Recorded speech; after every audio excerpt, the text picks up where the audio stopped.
Hello everyone, welcome on geography जुनून। Geography जुनून में आप सभी का स्वागत है। दोस्तों, हमारा आज का टॉपिक है ट्रॉपिकल साइक्लोन यानी उष्णकटिबंधीय चक्रवात। तो आज के इस वीडियो में हम ट्रॉपिकल साइक्लोन के बारे में जानेंगे। साथ में हम देखेंगे कि ट्रॉपिकल साइक्लोन की क्या क्या प्रॉपर्टीज होती हैं और ट्रॉपिकल साइक्लोन जो है इसका फॉर्मेशन किन किन आइडियल कंडीशंस में हो सकता है। इसके बाद हम ट्रॉपिकल साइक्लोन की स्ट्रक्चर को देखेंगे कि ट्रॉपिकल साइक्लोन के अलग अलग भाग कौन कौन से होते हैं और इन अलग अलग भागों के साथ किस प्रकार की वेदर एक्टिविटी हो रही होती है। तो आज के इस वीडियो में हम ट्रॉपिकल साइक्लोन की प्रॉपर्टीज को, उसके फॉर्मेशन को और साथ में हम ट्रॉपिकल साइक्लोन की स्ट्रक्चर को भी डिटेल में डिस्कस करने वाले हैं। तो सबसे पहले हम बात करते हैं कि ट्रॉपिकल साइक्लोन होता क्या है। देखिए, ट्रॉपिकल साइक्लोन दो वर्ड है, ट्रॉपिकल और साइक्लोन। तो सबसे पहले ट्रॉपिकल की अगर बात करें तो ट्रॉपिकल रीजन क्या होता है। ट्रॉपिकल रीजन ग्लोब पर ट्रॉपिक ऑफ कैंसर और ट्रॉपिक ऑफ कैप्रिकॉर्न के बीच का क्षेत्र होता है, यानी कर्क रेखा और मकर रेखा के बीच का जो क्षेत्र है वो ट्रॉपिकल रीजन यानी उष्णकटिबंध कहलाता है। यानी 23.5 डिग्री नॉर्थ लैटिट्यूड और 23.5 डिग्री साउथ लैटिट्यूड के बीच में होता है। ठीक है, आप देखिए ट्रॉपिकल रीजन को अगर हम थर्मल सेंस में देखें, तापमान की दशाओं के संबंध में देखें, तो यहाँ पर वर्ष भर तापमान जो है वो 18 डिग्री सेंटीग्रेड से ऊपर बना रहता है। Greater than 18 degree centigrade temperature होता है। यानी वर्ष के अधिकांश महीने में यहाँ पर, वर्ष के प्रत्येक महीने में यहाँ पर मिनिमम तापमान जो है, सबसे ठंडे दिन का भी अगर हम तापमान देखें तो 18 डिग्री सेंटीग्रेड से ऊपर होता है।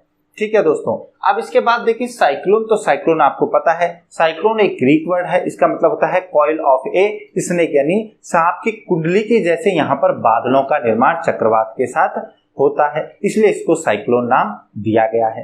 अब ट्रॉपिकल साइक्लोन की अगर हम एक लाइन में डेफिनेशन देखें तो क्या होगी। Tropical cyclone converging air circulation होता है। ठीक है, converging air circulation system of low pressure area surrounded by high pressure area on all sides, सभी दिशाओं से, अकरिंग इन ट्रॉपिकल जोन। यानी जो ट्रॉपिकल साइक्लोन होते हैं वो एक लो प्रेशर के सिस्टम होते हैं जिसमें कन्वर्जिंग एयर सर्कुलेशन होता है, यानी अभिसरणीय वायु का संचलन हो रहा होता है और जो चारों तरफ से हाई प्रेशर एरिया से सराउंडेड होता है, चारों ओर से कवर होता है, इसके चारों ओर उच्च दाब होता है। और ये मेनली कहाँ हो रहा होता है, ट्रॉपिकल रीजन में ऐसी दशाएं उत्पन्न हो रही होती हैं, उसे ट्रॉपिकल साइक्लोन कहते हैं। ठीक है, यानी जो ट्रॉपिकल साइक्लोन है इसके केंद्र में क्या है, लो प्रेशर है। ठीक है, और यहां से जब हम परिधि की ओर जाएंगे, इसके पेरिफेरी की ओर जाते जाएंगे, बार की ओर, तो वहां तक जाते जाते प्रेशर बढ़ता जाएगा और पेरिफेरी पे जाके इसके हाई प्रेशर होता है। ठीक है, और कन्वर्जिंग एयर सर्कुलेशन है, यानी यहाँ वायु जो है उसका अभिसरण हो रहा है, कन्वर्जेंस हो रहा है, यानी हाई प्रेशर से लो प्रेशर की ओर जब एयर चलेगी तो क्या होगा, एयर जो है वो केंद्र की ओर चलती है।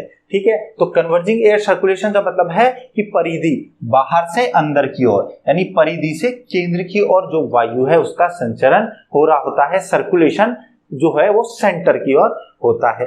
अब देखिए जो ये ट्रॉपिकल साइक्लोन है, इस ट्रॉपिकल साइक्लोन की अगर हम प्रॉपर्टीज की बात करें तो यहीं पर हमें एक और प्रॉपर्टी निकल के आती है कि देखिए सेंटर में तो इसमें लो प्रेशर है ही है। ठीक है, इसके अलावा जो ये सेंटर है इसके चारों ओर जो ये आइसोबार्स बन रही हैं, ये आइसोबार्स भी जो है वो सर्कुलर होती हैं, लगभग गोलाकार होती हैं। ठीक है, और ये क्लोजली स्पेस्ड होती है, यानी ये बहुत पास पास आइसोबार्स बनती हैं। ठीक है, आइसोबार्स जब पास पास होंगी, जब समदाब रेखाएं पास पास होंगी तो उसकी वजह से क्या होगा, प्रेशर ग्रेडियंट जो है, दाब प्रवणता वो बहुत अधिक होगी। ठीक है, तो क्लोजली स्पेस्ड आइसोबार्स होती हैं, सर्कुलर होती हैं जैसा कि आप देख रहे हैं। इसके अलावा इसकी वजह से यहाँ पर हाई प्रेशर ग्रेडियंट डेवलप हो जाता है। हाई प्रेशर ग्रेडियंट का मतलब क्या है कि हाई प्रेशर से लो प्रेशर के बीच, यानी केंद्र से और परिधि के बीच दाब में बहुत अधिक अंतर होता है। ठीक है, दाब प्रवणता क्या होता है, जो केंद्र है उससे और परिधि के बीच में जितनी ज्यादा दाब में अंतर होगा उतना ही ज्यादा दाब प्रवणता विकसित होगी, और जब दाब प्रवणता ज्यादा विकसित होती है तो इसकी वजह से क्या होता है, विंड उतनी ही ज्यादा स्पीड से, उतनी ही ज्यादा वेलोसिटी से फ्लो करती है। और यहाँ पर कैसी विंड है, यहाँ पर कन्वर्जिंग है, यानी अभिसरण हो रहा है, यानी परिधि से और केंद्र की ओर चल रही होती है। ठीक है। अब देखिए इसमें जो है परिधि से केंद्र की ओर चल रही होती है, तो इसमें अगर हम नॉर्दर्न हेमिस्फीयर की बात करें, ठीक है, तो नॉर्दर्न हेमिस्फीयर में जो गति है, ये जो पवनें चल रही हैं हाई प्रेशर से लो प्रेशर परिधि से केंद्र की ओर, इनकी दिशा की अगर हम बात करें तो कोरियोलिस बल के प्रभाव में क्या होगा कि जो पवनें हैं वो अपने दाईं ओर शिफ्ट हो जाती है, ठीक है, जैसा कि फेरल के नियम में भी हमें पता है। तो जब एयर जो है उसको इधर जाना था हाई प्रेशर से लो प्रेशर में ऐसे जाना था, बट वो अपने राइट साइड में शिफ्ट हो जाती है। इस वजह से इसका सर्कुलेशन अगर हम देखें एयर का, तो नॉर्दर्न हेमिस्फीयर में जो साइक्लोन है, जो ट्रॉपिकल साइक्लोन है, इनकी जो विंड फ्लो की जो डायरेक्शन है वो कैसी होती है, इनके जो घूमने की दिशा है वो होती है एंटी क्लॉकवाइज, यानी इनमें जो साइक्लोनिक मूवमेंट है, जो चक्राकार गति हो रही है, वो घड़ी की सुई के विपरीत दिशा में होती है नॉर्दर्न हेमिस्फीयर में, क्योंकि यहाँ पर एयर का जो डिफ्लेक्शन है वो किधर है, राइट साइड में, अपने दाईं ओर मुड़ गई है कोरियोलिस बल के प्रभाव में, ठीक है। जबकि सदर्न हेमिस्फीयर में अगर हम जाएंगे दक्षिणी गोलार्ध में, तो एक क्लॉकवाइज डायरेक्शन में होगा, यानी घड़ी की सुई की दिशा में होगा। और ऐसा क्यों होगा, क्योंकि यहाँ पर जो विंड है वो डिफ्लेक्ट करेगी अपने लेफ्ट साइड में ड्यू टू कोरियोलिस फोर्स, ठीक है। तो कोरियोलिस फोर्स के प्रभाव में ये अपने बाईं ओर मुड़ जाएगी, ठीक है। इसके बाद अगर इसकी हम प्रॉपर्टी की अगले की बात करें, तो ये इसकी जो वेलोसिटी जो होती है, आगे बढ़ना, जिस गति से ये आगे बढ़ता है वो वेरी करती है 30 किलोमीटर पर घंटे से और 180 किलोमीटर प्रति घंटे की, यानी 30 kmph टू 180 kmph तक होती है। एक एवरेज लेते हैं कि इसके बीच में वेरी करती है, ठीक है, 30 से 180 किलोमीटर। अब 30 kmph का मतलब हो रहा है कि यहाँ पर जो बहुत वीक जो साइक्लोन होते हैं, जो डिस्टर्बेंसेज होते हैं, वो बहुत वीक साइक्लोन तो 30 किलोमीटर पर घंटे की स्पीड से चलेगी, जबकि जो बहुत अच्छे, जो बहुत एक्टिव साइक्लोन होते हैं, जिन्हें हरिकेन कहते हैं, ये हरिकेन 180 किलोमीटर पर आवर की स्पीड से भी आगे बढ़ते हैं, ठीक है। तो नॉर्दर्न हेमिस्फीयर में हमने इनकी मूवमेंट देखी और साथ में इनकी एडवांसमेंट स्पीड देखी। अब अगर हम इसके डायमीटर की बात करें कि इसका आकार कैसे होता है, तो एक ट्रॉपिकल साइक्लोन का जो एवरेज डायमीटर होता है वो 80 से 300 किलोमीटर के बीच होता है। इसका व्यास जो है, ये साइक्लोन जो है इसका केंद्र से अगर हम इसका पूरा व्यास लें, यहां से यहां तक का पूरा व्यास लें, तो ये कितना होता है, व्यास जो है वो लगभग 80 से 300 किलोमीटर तक का होता है। मगर कुछ साइक्लोन ऐसे भी होते हैं जो बहुत वीक साइक्लोन होते हैं, उनमें लगभग 50 किलोमीटर के आसपास का भी साइक्लोन जो है उसका डायमीटर हो सकता है। जो बहुत वीक होते हैं, जो बहुत वीक डिस्टर्बेंसेस होते हैं, जो मात्र विक्षोभ होते हैं, उनमें ऐसा भी हो सकता है कि 50 किलोमीटर तक का ही डायमीटर हो, ठीक है। मगर एवरेज अगर देखें तो 80 से 300 किलोमीटर के बीच होता है। इसके बाद अगर हम इसके ओरिजिनेशन की बात करें, ठीक है, अब मैं इसकी जो प्रॉपर्टीज आपको बताने जा रहा हूं, इन प्रॉपर्टीज में मैं आपको थोड़ा थोड़ा डिस्कशन करूंगा, बट इसका डिटेल में डिस्कशन आपको जब हम इसकी ट्रॉपिकल साइक्लोन की इसी वीडियो में, अभी जब हम इसकी ओरिजिनेशन को समझेंगे, इसके फॉर्मेशन को समझेंगे, तब आपको हर एक प्रॉपर्टी के पीछे का कारण समझ में आएगा कि ऐसा क्यों है। अभी आप सिर्फ विशेषता को समझिए और विशेषता के पीछे कारण आपको उसमें सबका जवाब मिलने वाला है। तो इस वीडियो में आप इसको आगे कंटिन्यू रखिए, आगे देखिए, इसका आपको जवाब मिलेगा। सबसे पहली बात करते हैं कि नॉर्मल ओरिजिनेशन इसका जो होता है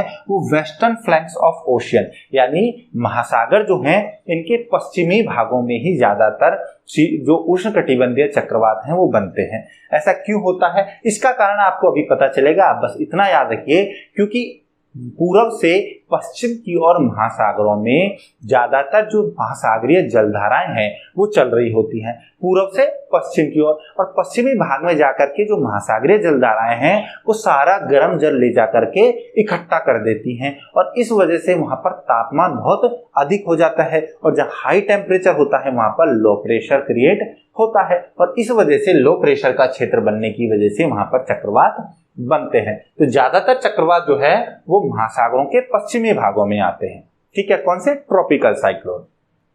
इसके बाद हम बात करें तो ये इक्वेटर के पास नहीं पाए जाते हैं। अगर हम विषुवत रेखा की बात करें तो विषुवत रेखा के ऊपर या विषुवत रेखा के बिल्कुल पास वाले जो क्षेत्र हैं, बिल्कुल क्लोज वाले क्षेत्र हैं, वहां पर ट्रॉपिकल साइक्लोन नहीं बनते हैं। क्यों नहीं बनते हैं? क्योंकि यहाँ पर कोरियोलिस फोर्स जो है इसका मान शून्य होता है, कोरियोलिस फोर्स नहीं होता है। जब कोरियोलिस फोर्स नहीं होगा तो ऐसे एयर का डिफ्लेक्शन नहीं होगा, और डिफ्लेक्शन नहीं होगा तो साइक्लोनिक एक सर्कुलर जो मूवमेंट है वो डेवलप नहीं होती है। और ज्यादा विस्तार में अभी हम इसी वीडियो में समझने वाले हैं। आप इतना याद रखिए कि पश्चिमी भागों में विकसित होते हैं और इक्वेटर के पास या इक्वेटर पर विकसित नहीं होते हैं। इसके बाद हम देखें तो जो ट्रॉपिकल साइक्लोन है ये ओरिजिनेट करते हैं ओशियन पर, महासागरों पर विकसित होते हैं, और जब ये महाद्वीपीय भागों पर यानी स्थलीय भागों पर जब एंटर करते हैं तो वहां जाकर ये डिसिपेट हो जाते हैं, इनका क्षय हो जाता है, समाप्त हो जाते हैं। और इसी वजह से ज्यादातर ट्रॉपिकल साइक्लोन है वो सिर्फ कोस्टल रीजन्स को ही अफेक्ट करते हैं, तटीय क्षेत्रों पे ही ये विनाशक प्रभाव उत्पन्न करते हैं। ठीक है, अब इसके पीछे का रीजन हम अभी डिटेल में समझने वाले हैं। तो ये ओरिजिनेट होते हैं ओशन पर और स्थल भाग पर जाते जाते ये क्षय हो जाते हैं, विलुप्त हो जाते हैं। इसके बाद देखें तो जो ज्यादातर जो साइक्लोन बनते हैं ट्रॉपिकल साइक्लोन, ये अगर हम बात करें उत्तरी गोलार्ध में तो उत्तरी गोलार्ध में ये अगस्त से अक्टूबर के बीच में सबसे ज्यादा ट्रॉपिकल साइक्लोन का निर्माण होता है। यानी ट्रॉपिकल साइक्लोन के फॉर्मेशन की जो फेवरेबल कंडीशन है वो अगस्त से अक्टूबर के बीच ही बन पाती है। किसमें? नॉर्दर्न हेमिस्फीयर में। तो इस टाइम क्या होता है नॉर्दर्न हेमिस्फीयर में? इस टाइम क्या होता है? लेट समर्स होती है, गर्मी जो है वो लगभग अपनी अंतिम अवस्था में होती है। तो लेट समर्स में जाकर के अगस्त टू अक्टूबर के मंथ में ट्रॉपिकल साइक्लोन जो है वो नॉर्दर्न हेमिस्फीयर में बनते हैं, जबकि सदर्न हेमिस्फीयर में लेट समर्स का रीजन कब होगा? जनवरी टू अप्रैल के मंथ में बनते हैं, जनवरी से अप्रैल के बीच में ट्रॉपिकल साइक्लोन बनते हैं। इसके बाद अगर हम ट्रॉपिकल साइक्लोन की बात करें दोस्तों, तो ज्यादातर जो ट्रॉपिकल साइक्लोन्स है उनका फॉर्मेशन ITCZ इंटर ट्रॉपिकल जो कन्वर्जेंस जोन है इस ITCZ के साथ साथ होता है। यानी ये जो ट्रॉपिकल साइक्लोन है ये ITCZ के साथ एसोसिएटेड होते हैं। जैसे जैसे ITCZ मान लीजिए नॉर्दर्न हेमिस्फीयर में नॉर्दर्न साइड में शिफ्ट हो रहा है तो ITCZ के साथ साथ यानी नॉर्दर्न साइड में जाकर के ट्रॉपिकल साइक्लोन बनेंगे। अगर ITCZ सदर्न साइड में यानी सदर्न हेमिस्फीयर में शिफ्ट हो रहा है तो सदर्न साइड में ट्रॉपिकल साइक्लोन बनते हैं। और ज्यादातर ट्रॉपिकल साइक्लोन ITCZ का जो लो प्रेशर एरिया है वहीं पर डेवलप होते हैं। ठीक है दोस्तों, इसके अलावा जो ज्यादातर जो ट्रॉपिकल साइक्लोन्स होते हैं, ठीक है, mostly tropical cyclones westward direction में ही जाते हैं, यानी महासागरों के पश्चिमी भाग में तो हैं और फिर वहां से भी ये पश्चिम की ओर ही गति करते हैं। और पश्चिम की ओर गति करने के बाद लगभग 15 डिग्री नॉर्थ लैटिट्यूड या साउथ लैटिट्यूड के पास जाने के बाद, जैसे हम नॉर्थ की साइड की बात कर रहे हैं नॉर्दर्न हेमिस्फीयर की, तो नॉर्दर्न हेमिस्फीयर में किधर गए? ये वेस्टवर्ड गए। ठीक है, और वेस्टवर्ड जाने के बाद 15 डिग्री के पास आने के बाद ये नॉर्थ वेस्ट के डायरेक्शन में चलने लगते हैं, फिर नॉर्थर्न डायरेक्शन में चलने लगते हैं। तो इसकी गति जो है वो पूर्व से पश्चिम की ओर मानी जाती है। ठीक है, और ऐसा क्यों होता है? क्योंकि इस रीजन में क्या है, ट्रॉपिकल रीजन में क्या चल रही होती है? ट्रॉपिकल रीजन में यहाँ पर हमें ईस्टर्ली विंड्स दिखाई देती हैं जो हमारी व्यापारिक पवन है, ट्रेड विंड है, इनके प्रभाव में पूर्व से पश्चिम की ओर चलते हैं। ठीक है, और 15 डिग्री नॉर्थ लैटिट्यूड में पहुंच के फिर ये नॉर्थ वेस्ट की डायरेक्शन में जाने लगते हैं और फिर इनकी डायरेक्शन नॉर्थवर्ड भी हो जाती है। इसके बाद अगर देखें तो जो ट्रॉपिकल साइक्लोन है दोस्तों, इन ट्रॉपिकल साइक्लोन के साथ में बहुत हाई इंटेंसिटी की रेनफॉल होती है, बहुत ज्यादा तेजी से वर्षा होती है, क्यूमुलोनिम्बस क्लाउड्स बनते हैं। ठीक है, और ये जो क्लाउड्स होते हैं इनके साथ साथ बहुत हाई विंड वेलोसिटी होती है। हमने यहाँ देखा कि बहुत स्टीप लो प्रेशर है और हाई प्रेशर और लो प्रेशर जो मतलब केंद्र और परिधि के बीच में बहुत हाई प्रेशर ग्रेडियंट बन रहा है, दाब में बहुत अधिक अंतर है। इस वजह से जो विंड है उसकी वेलोसिटी बहुत हाई होती है, बहुत तेजी से पवनें चलती हैं।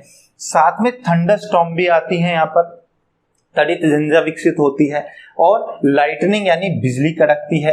और यहाँ पर देख साथ में क्या होता है कि जब ट्रॉपिकल साइक्लोन आते हैं तो देखो डेवलप कहाँ हो रहे हैं? ओशन पे। तो ओशन पे जब ये डेवलप होते हैं तो इसके साथ साथ जो महासागर जो है उसमें बड़ी बड़ी लहरें भी विकसित होती है, महासागर का जल स्तर बढ़ जाता है और इसे बोला जाता है स्टॉर्म सर्ज बोलते हैं। ठीक है, तो स्टॉर्म सर्ज जो है इसमें क्या होगा कि महासागर जो है उसका जल स्तर बढ़ के बड़ी बड़ी लहरें चलने लगेंगी। और इसकी वजह से दोस्तों ज्यादातर कोस्टल रीजन जो हैं, जो तटीय क्षेत्र हैं, उन्हीं में डिजास्टर आता है, उनमें बहुत ज्यादा जान माल की क्षति होती है।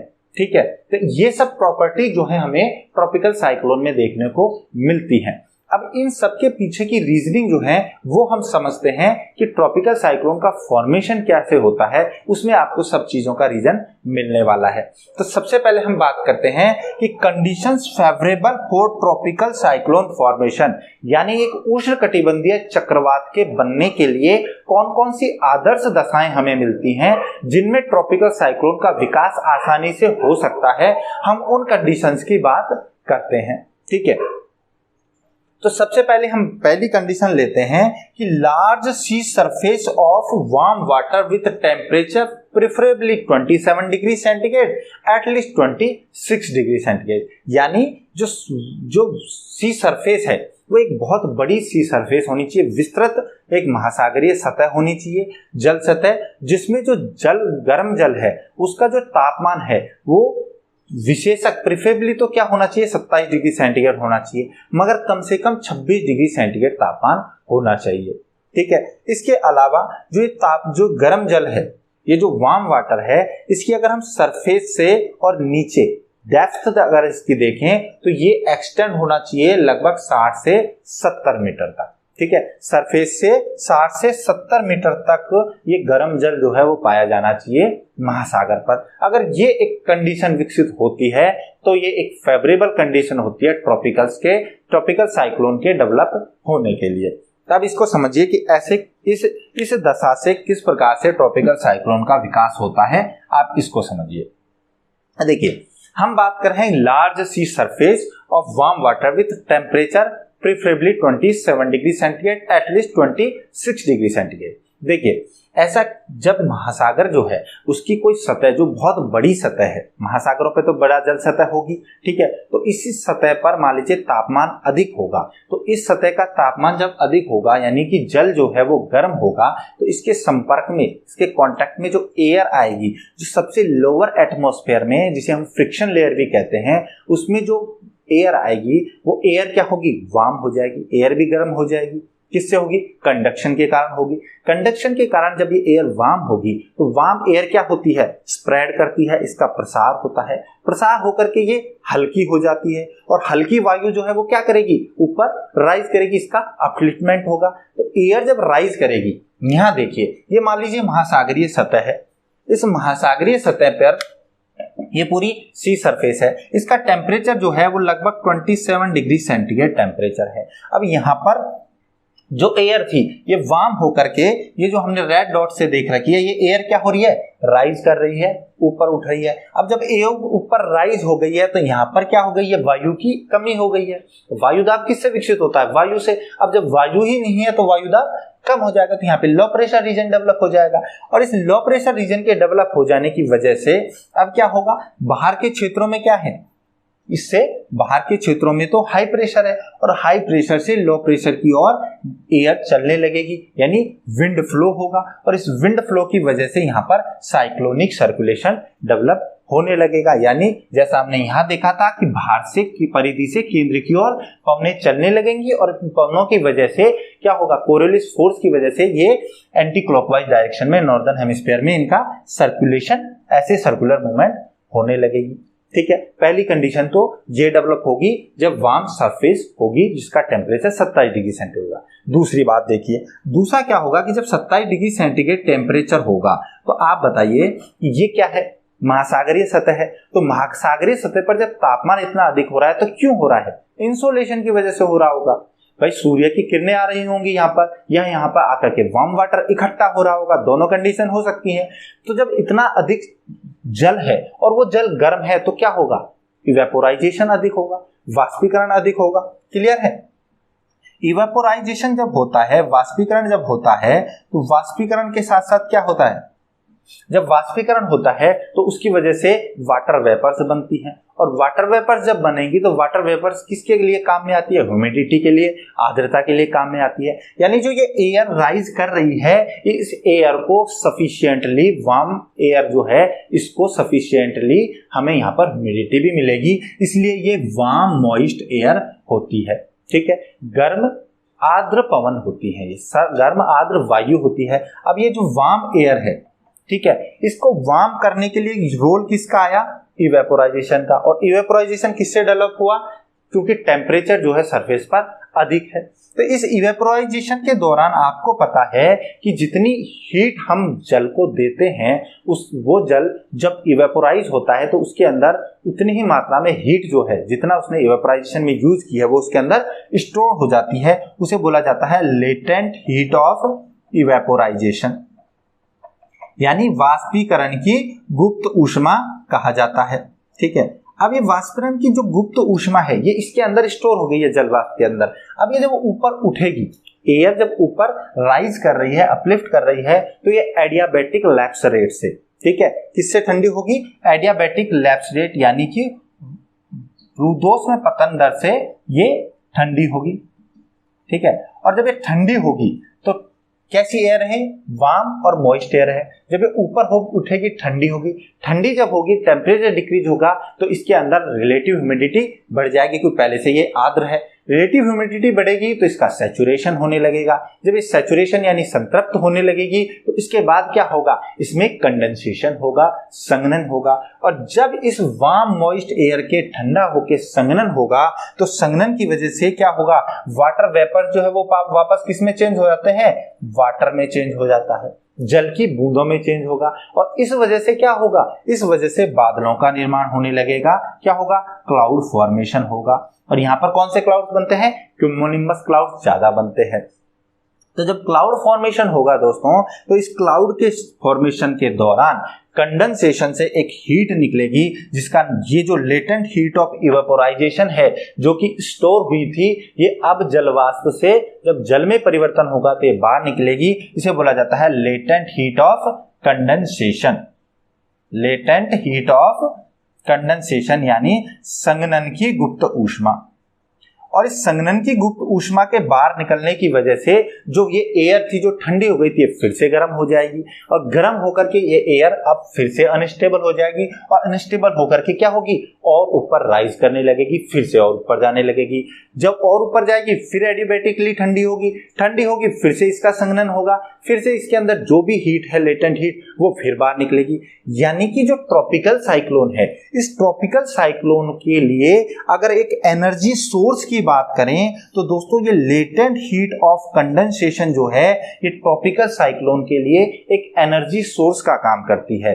किसी भी उष्णकटिबंधीय चक्रवात को चलाए रखने के लिए इस लेटेंट हीट ऑफ कंडेंसेशन का होना जरूरी है। और ये लेटेंट हीट ऑफ कंडेंसेशन कब मिल रही है? जब हमें जलवाष्प की अधिक मात्रा मिल रही है, क्योंकि जब जलवाष्प ही नहीं होगी तो कंडेंसेशन क्या होगा? कंडेंसेशन ही नहीं होगा तो हीट कहां से निकलेगी? ठीक है, तो इससे क्या होगा? ये वार्म एयर जो है वो लेटेंट हीट ऑफ कंडीशन से गर्म होती जाएगी, और ठंडी होगी तो फिर गर्म हो जाएगी, ठंडी होगी फिर गर्म होगी, और ये तब तक ऊपर उठती रहेगी जब तक कि इस वार्म एयर का टेम्परेचर अपनी आसपास की जो अपर ट्रोपोस्फीयर में जो एयर है उसके इक्विवेलेंट नहीं हो जाता है। जब ऐसा होगा तो ऊपर पहुंचने के बाद ये एयर क्या करेगी? यहां आ गई है अब ये वार्म एयर ऊपर आने के बाद डाइवर्ज करेगी, दोनों ओर फैलेगी, और फैल के ये क्या होगी? नीचे वापस महासागरों की ओर ठंडी और भारी होकर के वापस नीचे बैठने लगेगी। और इस तरफ क्या हो जाएगा? और ज्यादा हाई प्रेशर क्रिएट हो जाएगा, दोनों तरफ हाई प्रेशर क्रिएट हो जाएगा, और तब एयर जो है वो फिर से कन्वर्ज करेगी और इधर से इस तरफ एयर चलने लगेगी। और इस तरीके से ये जो लो प्रेशर है, ये लो प्रेशर अब और ज्यादा इंटेंस होने लगेगा, और इस वजह से ही ये साइकिल जो है वो तब तक चलता रहेगा जब तक कि जो साइक्लोन है वो महासागर के ऊपर है और उसे 27 डिग्री सेंटीग्रेड टेम्परेचर की वजह से कंटिन्यूअसली वाटर वेपर्स मिलती जा रही हैं, जलवाष्प मिलती जा रही है, वार्म एयर ऊपर उठती जा रही है, कंडेंसेशन हो रहा है, और उससे लेटेंट हीट ऑफ कंडेंसेशन मिलती रहेगी, तब तक ये साइक्लोन चलता रहेगा। ठीक है दोस्तों, और इस लेटेंट हीट ऑफ कंडेंसेशन की उपलब्धता की वजह से ही हमने यहाँ जो समझा था कि नॉर्मली ये ओरिजिनेट होती है, जो होती है लगभग ओशियन पे ओरिजिनेट होती है। ठीक है, क्यों होती है? क्योंकि ओशियन पे ही जलवाष्प मिल सकती है, स्थल भाग पे तो जलवाष्प की मात्रा वैसे ही कम है, तो लेटेंट हीट ऑफ कंडेंसेशन मिलेगी तो साइक्लोन ज्यादा समय तक टिक नहीं पाएंगे। इस वजह से ओरिजिनेट होती है ओशन पे ही होता है, और जैसे ही ये लैंड पे पहुंचता है, लैंड पे पहुंचते ही यहाँ पर जलवाष्प की सप्लाई ही बंद हो गई है। अब जब जलवाष्प की सप्लाई बंद हो गई है तो साइक्लोन को क्या होगा? साइक्लोन को लेटेंट हीट ऑफ कंडेंसेशन नहीं मिलेगी और साइक्लोन डिसिपेट हो जाएगा। ये रीजन समझ में आया आपको? दूसरा देखिए, जो ये सारी कंडीशन बन रही है, इस कंडीशन के बनने की जो दशा है, इस पे एक और यहाँ पर हम साथ में देखें कि इसकी जो डेप्थ होती है वार्म वाटर की, ये डेप्थ जो है वो लगभग 60 से 70 मीटर होनी चाहिए। ऐसा क्यों होना चाहिए? देखिए, अगर मान लीजिए कि ये जो वार्म सरफेस है ये बहुत पतली होगी, यानी कि यहाँ पर अगर हम गर्म जल की बात करें तो ये गर्म जल मान लीजिए इतना सा है और नीचे इसके क्या है, ठंडा जल है महासागरों में। तो जब यहाँ पर वार्म वाटर की लेयर जब पतली होगी तो इसकी वजह से जितना ज्यादा इवेपोराइजेशन होगा, इस इवेपोराइजेशन की वजह से यहाँ का जो वार्म वाटर, जो नीचे का कोल्ड वाटर है, ये कोल्ड वाटर की अपवेलिंग हो जाएगी, एक कन्वेक्शन वेव की तरह ये ऊपर की ओर आएगा और यहाँ पर क्या हो जाएगा, ठंडा और गर्म जल की मिक्सिंग हो जाएगी और ऊपर क्या होगा, चारों तरफ यहाँ पर ठंडा जल बिखर जाएगा, क्योंकि वार्म वाटर बहुत कम था और ज्यादातर वाटर वेपर्स बनाने में यूज में आ गया। अब नीचे से ठंडा जल ऊपर आ गया।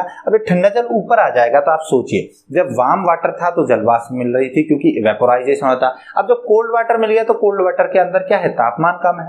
तापमान कम है तो यहाँ पर इवेपोराइजेशन भी कम होगा और साथ में जो लो प्रेशर था, अब ये लो प्रेशर कम हो जाएगा, यहाँ पर हाई प्रेशर डेवलप हो जाएगा। तो इसकी वजह से क्या होगा, इसकी वजह से जलवाष्प की सप्लाई ही रुक जाएगी और जब जलवाष्प की सप्लाई रुक जाएगी तो क्या होगा, जब ठंडा जल है, जलवाष्प की सप्लाई रुक रही है तो यहाँ पर साइक्लोन जो है वो वीक पड़ जाएगा क्योंकि उसको लेटेंट हीट ऑफ कंडेंसेशन नहीं मिलेगी। क्लियर है? अगर ये 60 से 70 मीटर तक गहराई में होगा तो इसकी एक मोटी लेयर होगी, यहाँ पर जो वार्म वाटर है इसकी एक मोटी लेयर अगर यहाँ पे होगी तो इसकी वजह से क्या होगा कि नीचे का कोल्ड वाटर अपवेल करके ऊपर नहीं आ पाएगा और साइक्लोन को कंटिन्यू वाटर वेपर की सप्लाई होती रहेगी।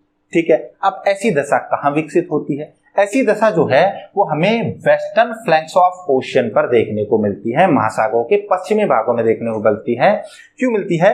क्योंकि पूर्व से पश्चिम की ओर हम इक्वेटर के दोनों ओर देखते हैं कि इक्वेटोरियल हमें यहाँ पर करंट दिखाई देते हैं, नॉर्थ और साउथ इक्वेटोरियल करंट चल रहे होते हैं, इक्वेटर के दोनों ओर चल रहे होते हैं। ठीक है, और ये आकर के महासागरों के यहाँ पश्चिमी भागों में बहुत ज्यादा मात्रा में गर्म जल इकट्ठा कर देते हैं और यहाँ पर आपको मैंने इक्वेटोरियल करंट में भी बताया है कि महासागरीय जल स्तर जो है वो बढ़ जाता है। गर्म जल जो है वो लगभग 60 से 70 मीटर तक की गहराई तक यहाँ पर गर्म जल हो जाता है। जब ये वार्म वाटर 27 डिग्री सेंटीग्रेड का मिलता है तो इसकी वजह से यहाँ पर ही ये कंडीशन डेवलप हो पाती है और इसीलिए दोस्तों ये आपको समझ में आएगा कि वेस्टर्न फ्लैंक्स ऑफ ओशंस में जो ट्रॉपिकल साइक्लोन है वो डेवलप हो पाते हैं। ठीक है, ये सारी कंडीशन जो है वो यहाँ पर ही बन पाती है उष्णकटिबंधीय चक्रवातों को देखने के लिए। ठीक है, तो ये हो गई हमारी ये कंडीशन, आपने इसके दोनों कारणों को समझ लिया है। इसके बाद हम इसका दूसरा रीजन डिस्कस करते हैं कि दूसरा यहाँ पर क्या हो रहा है। दूसरा यहाँ पर जरूरी है कोरियोलिस फोर्स की अवेलेबिलिटी। ठीक है, कोरियोलिस फोर्स जहां होगा वहां पर ही पवने जो हैं वो ऐसे साइक्लोनिक मैनर में चल पाएंगी, क्योंकि कोरियोलिस बल जो होता है उसके प्रभाव में ही पवने उत्तरी गोलार्ध में अपने दाईं ओर शिफ्ट होती हैं। तो अगर हम कोरियोलिस फोर्स की बात करें तो कोरियोलिस फोर्स जो है वो इक्वेटर पे हम सबसे पहले देखते हैं। तो इक्वेटर पर कोरियोलिस फोर्स जो है वो 0 होता है। क्यों होता है इक्वेटर पे 0? क्योंकि इक्वेटर पे जो पृथ्वी की जो एक्सियल मूवमेंट है, जो अक्षीय गति है वो कम होती है। ठीक है, और ध्रुवों की ओर जाने पर ये बढ़ती जाती है, इसलिए कोरियोलिस फोर्स जो है वो इक्वेटर पे 0 होता है और पोल्स पर क्या होता है, मैक्सिमम होता है, ध्रुवों की ओर बढ़ता जाता है। अब जब इक्वेटर पर कोरियोलिस फोर्स 0 है तो आप बताइए कि यहाँ अगर लो प्रेशर का जोन डेवलप हो भी गया है, ठीक है, तो इसकी वजह से जो विंड है वो ऐसे साइक्लोनिक मैनर में, ऐसे साइक्लिक मैनर में चक्रीय गति नहीं कर पाएंगे, क्योंकि इनका डिफ्लेक्शन ही नहीं होगा। जब विंड का डिफ्लेक्शन नहीं होगा तो साइक्लोनिक मूवमेंट डेवलप नहीं होगी और इस वजह से साइक्लोन्स जो हैं वो इक्वेटोरियल रीजन में डेवलप नहीं हो पाते हैं, जैसा कि हमने यहाँ देखा था कि ये इक्वेटोरियल रीजन में डेवलप नहीं होते हैं। इक्वेटोरियल रीजन से हम जब नॉर्दर्न या सदर्न साइड में जाते हैं तो लगभग 5 से 8 डिग्री, चाहे नॉर्थ लैटिट्यूड ले लें या फिर हम साउथ लैटिट्यूड की बात करें, तो 5 से 8 डिग्री अक्षांश पर पहुंचने के बाद जाके ये कोरियोलिस फोर्स या कोरियोलिस इफेक्ट जो है वो इतना सफिशिएंट हो पाता है कि इसकी वजह से यहाँ से आगे जाकर के फिर ट्रॉपिकल साइक्लोन विकसित होने लगते हैं। यानी कि लगभग 5 डिग्री तक के क्षेत्र में हमें इक्वेटर से 5 डिग्री अक्षांश तक के क्षेत्र में हमें ट्रॉपिकल साइक्लोन देखने को नहीं मिलते हैं। ठीक है दोस्तों, और इससे जब हम उत्तर में जाएंगे या दक्षिण में जाएंगे तो क्योंकि यहाँ पे कोरियोलिस फोर्स बढ़ रहा है तो ट्रॉपिकल साइक्लोन बनने के चांसेस ज्यादा रहते हैं। और इसी वजह से जो लगभग 65% ऑफ द ट्रॉपिकल साइक्लोन, जितने भी ट्रॉपिकल साइक्लोन आते हैं उनका लगभग 65% जो है वो 10 डिग्री से 20 डिग्री लैटिट्यूड्स के बीच में ही आते हैं। ठीक है, 10 to 20 डिग्री जो लैटिट्यूड्स हैं, अक्षांश हैं, इनके बीच में सबसे ज्यादा साइक्लोन जो है वो ट्रॉपिकल साइक्लोन्स डेवलप हो पाते हैं, क्योंकि यहाँ पर कोरियोलिस फोर्स का मान बढ़ता है। मगर आप इसका मतलब ये बिल्कुल मत समझ लीजिएगा कि पोल्स की तरफ जाते जाते कोरियोलिस फोर्स बढ़ रहा है तो इसका मतलब आप सोचें कि टेम्परेट रीजन या पोलर रीजन में भी ट्रॉपिकल साइक्लोन डेवलप हो जाएंगे। ऐसा नहीं हो सकता है।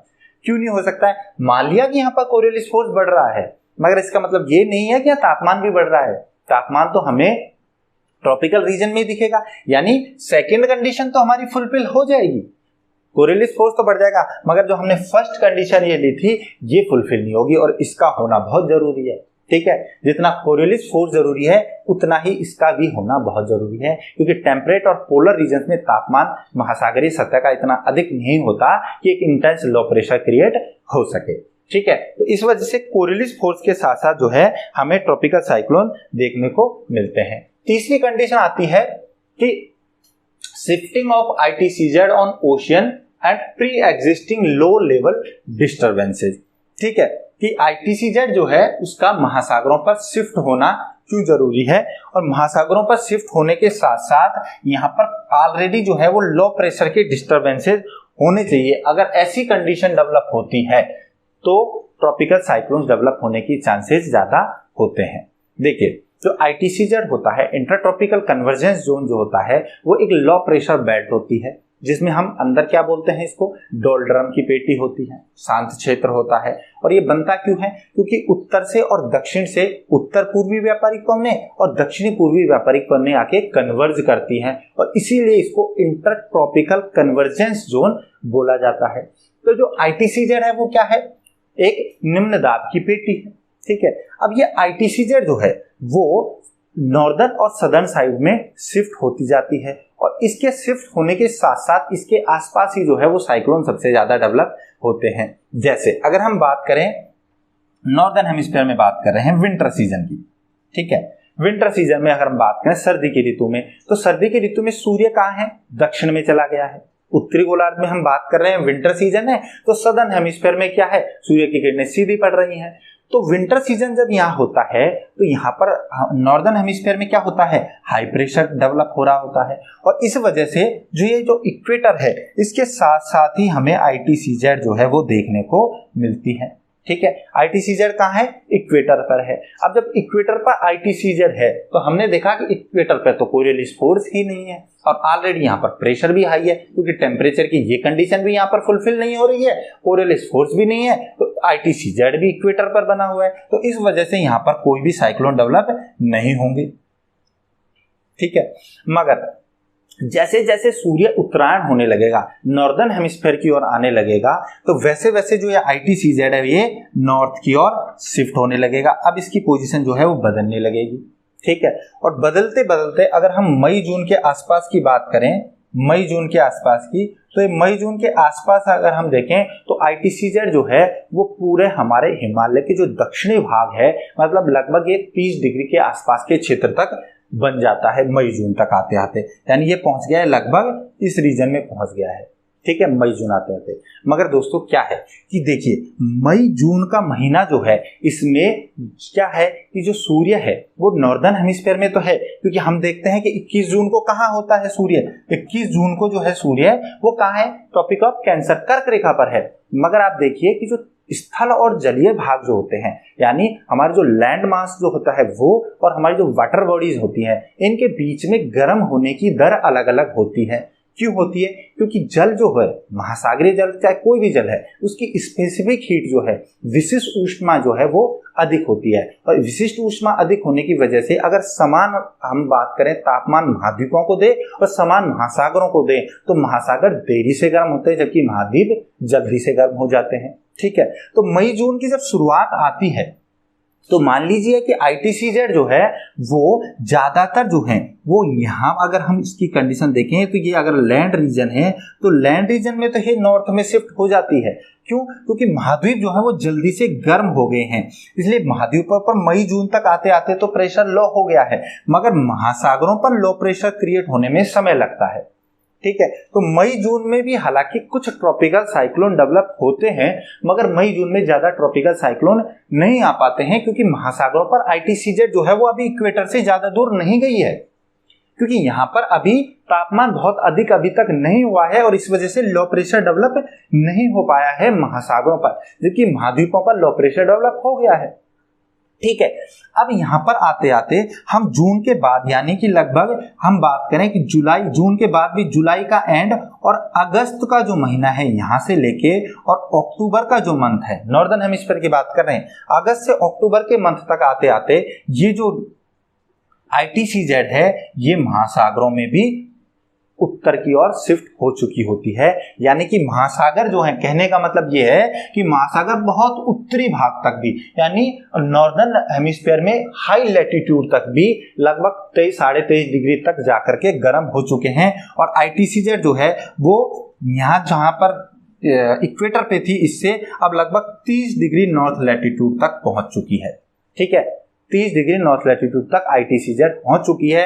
और इस वजह से, क्योंकि ITCZ अब इक्वेटर से दूर चली गई है, साथ में यहाँ पर लो प्रेशर की हमारी पहली कंडीशन भी फुलफिल हो गई है और महासागर अब गर्म हो गए हैं, 27 डिग्री सेंटीग्रेड का टेम्परेचर रेज कर लिया है इन्होंने। इसके अलावा इक्वेटर से दूर चली गई है तो कोरियलिस फोर्स भी उत्पन्न हो गया है।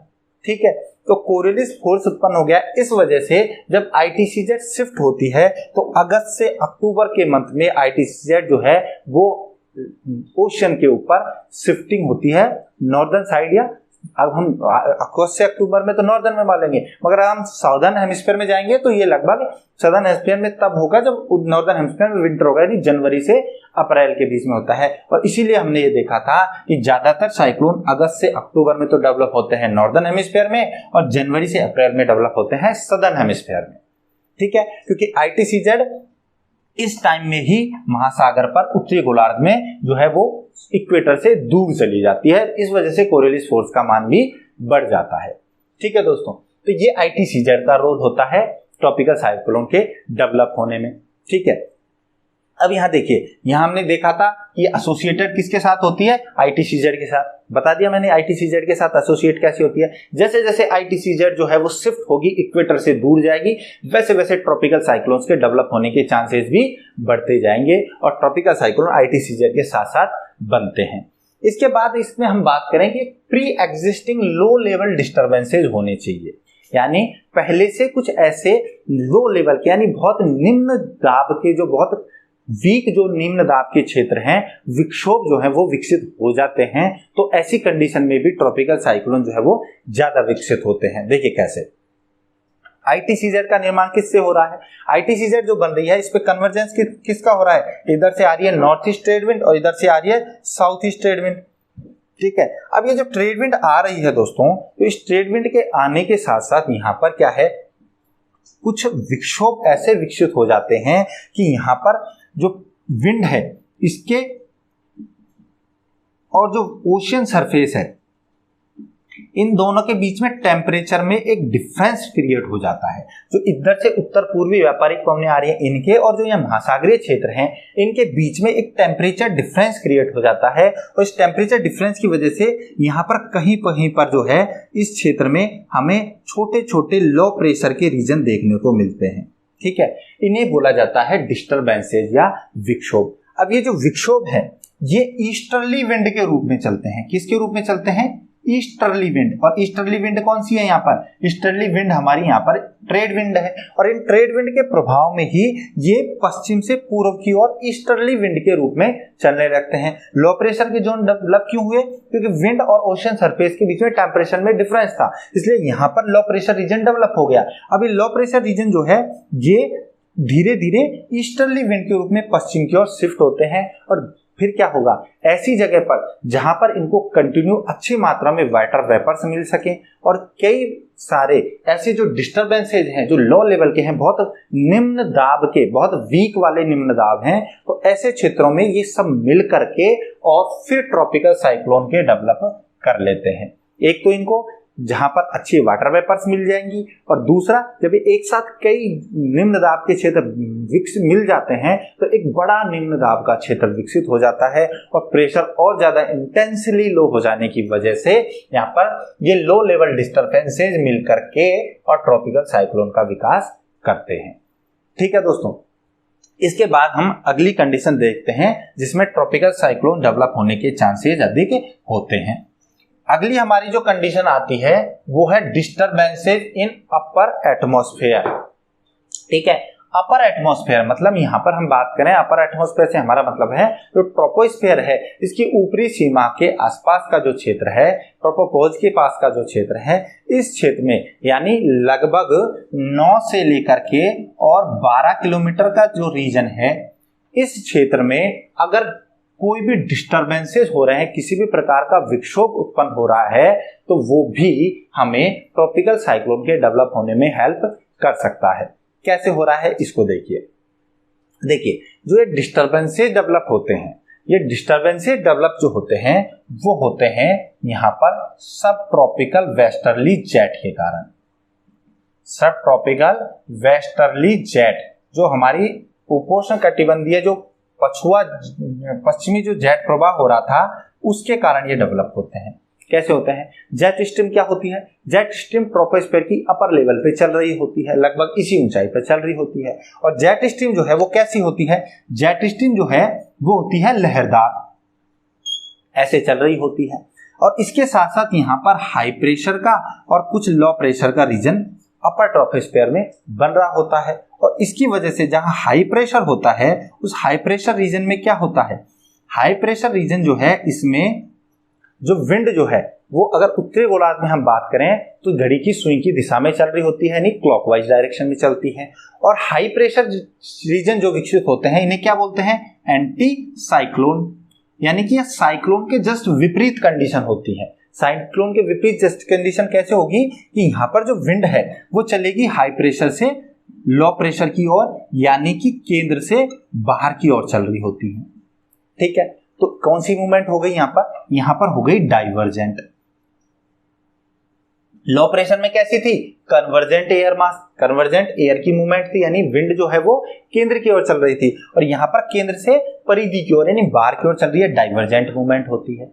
ठीक है दोस्तों, अब इस डाइवर्जेंट मूवमेंट पे जो कि अपर ट्रोपोस्फेयर में हो रही है वहां पर हाई प्रेशर है। अब इसमें आप समझिए यहाँ नीचे क्या है? यहाँ अभी लो प्रेशर है, और यहाँ मान लीजिए कि एक हाई प्रेशर डेवलप हो गया है।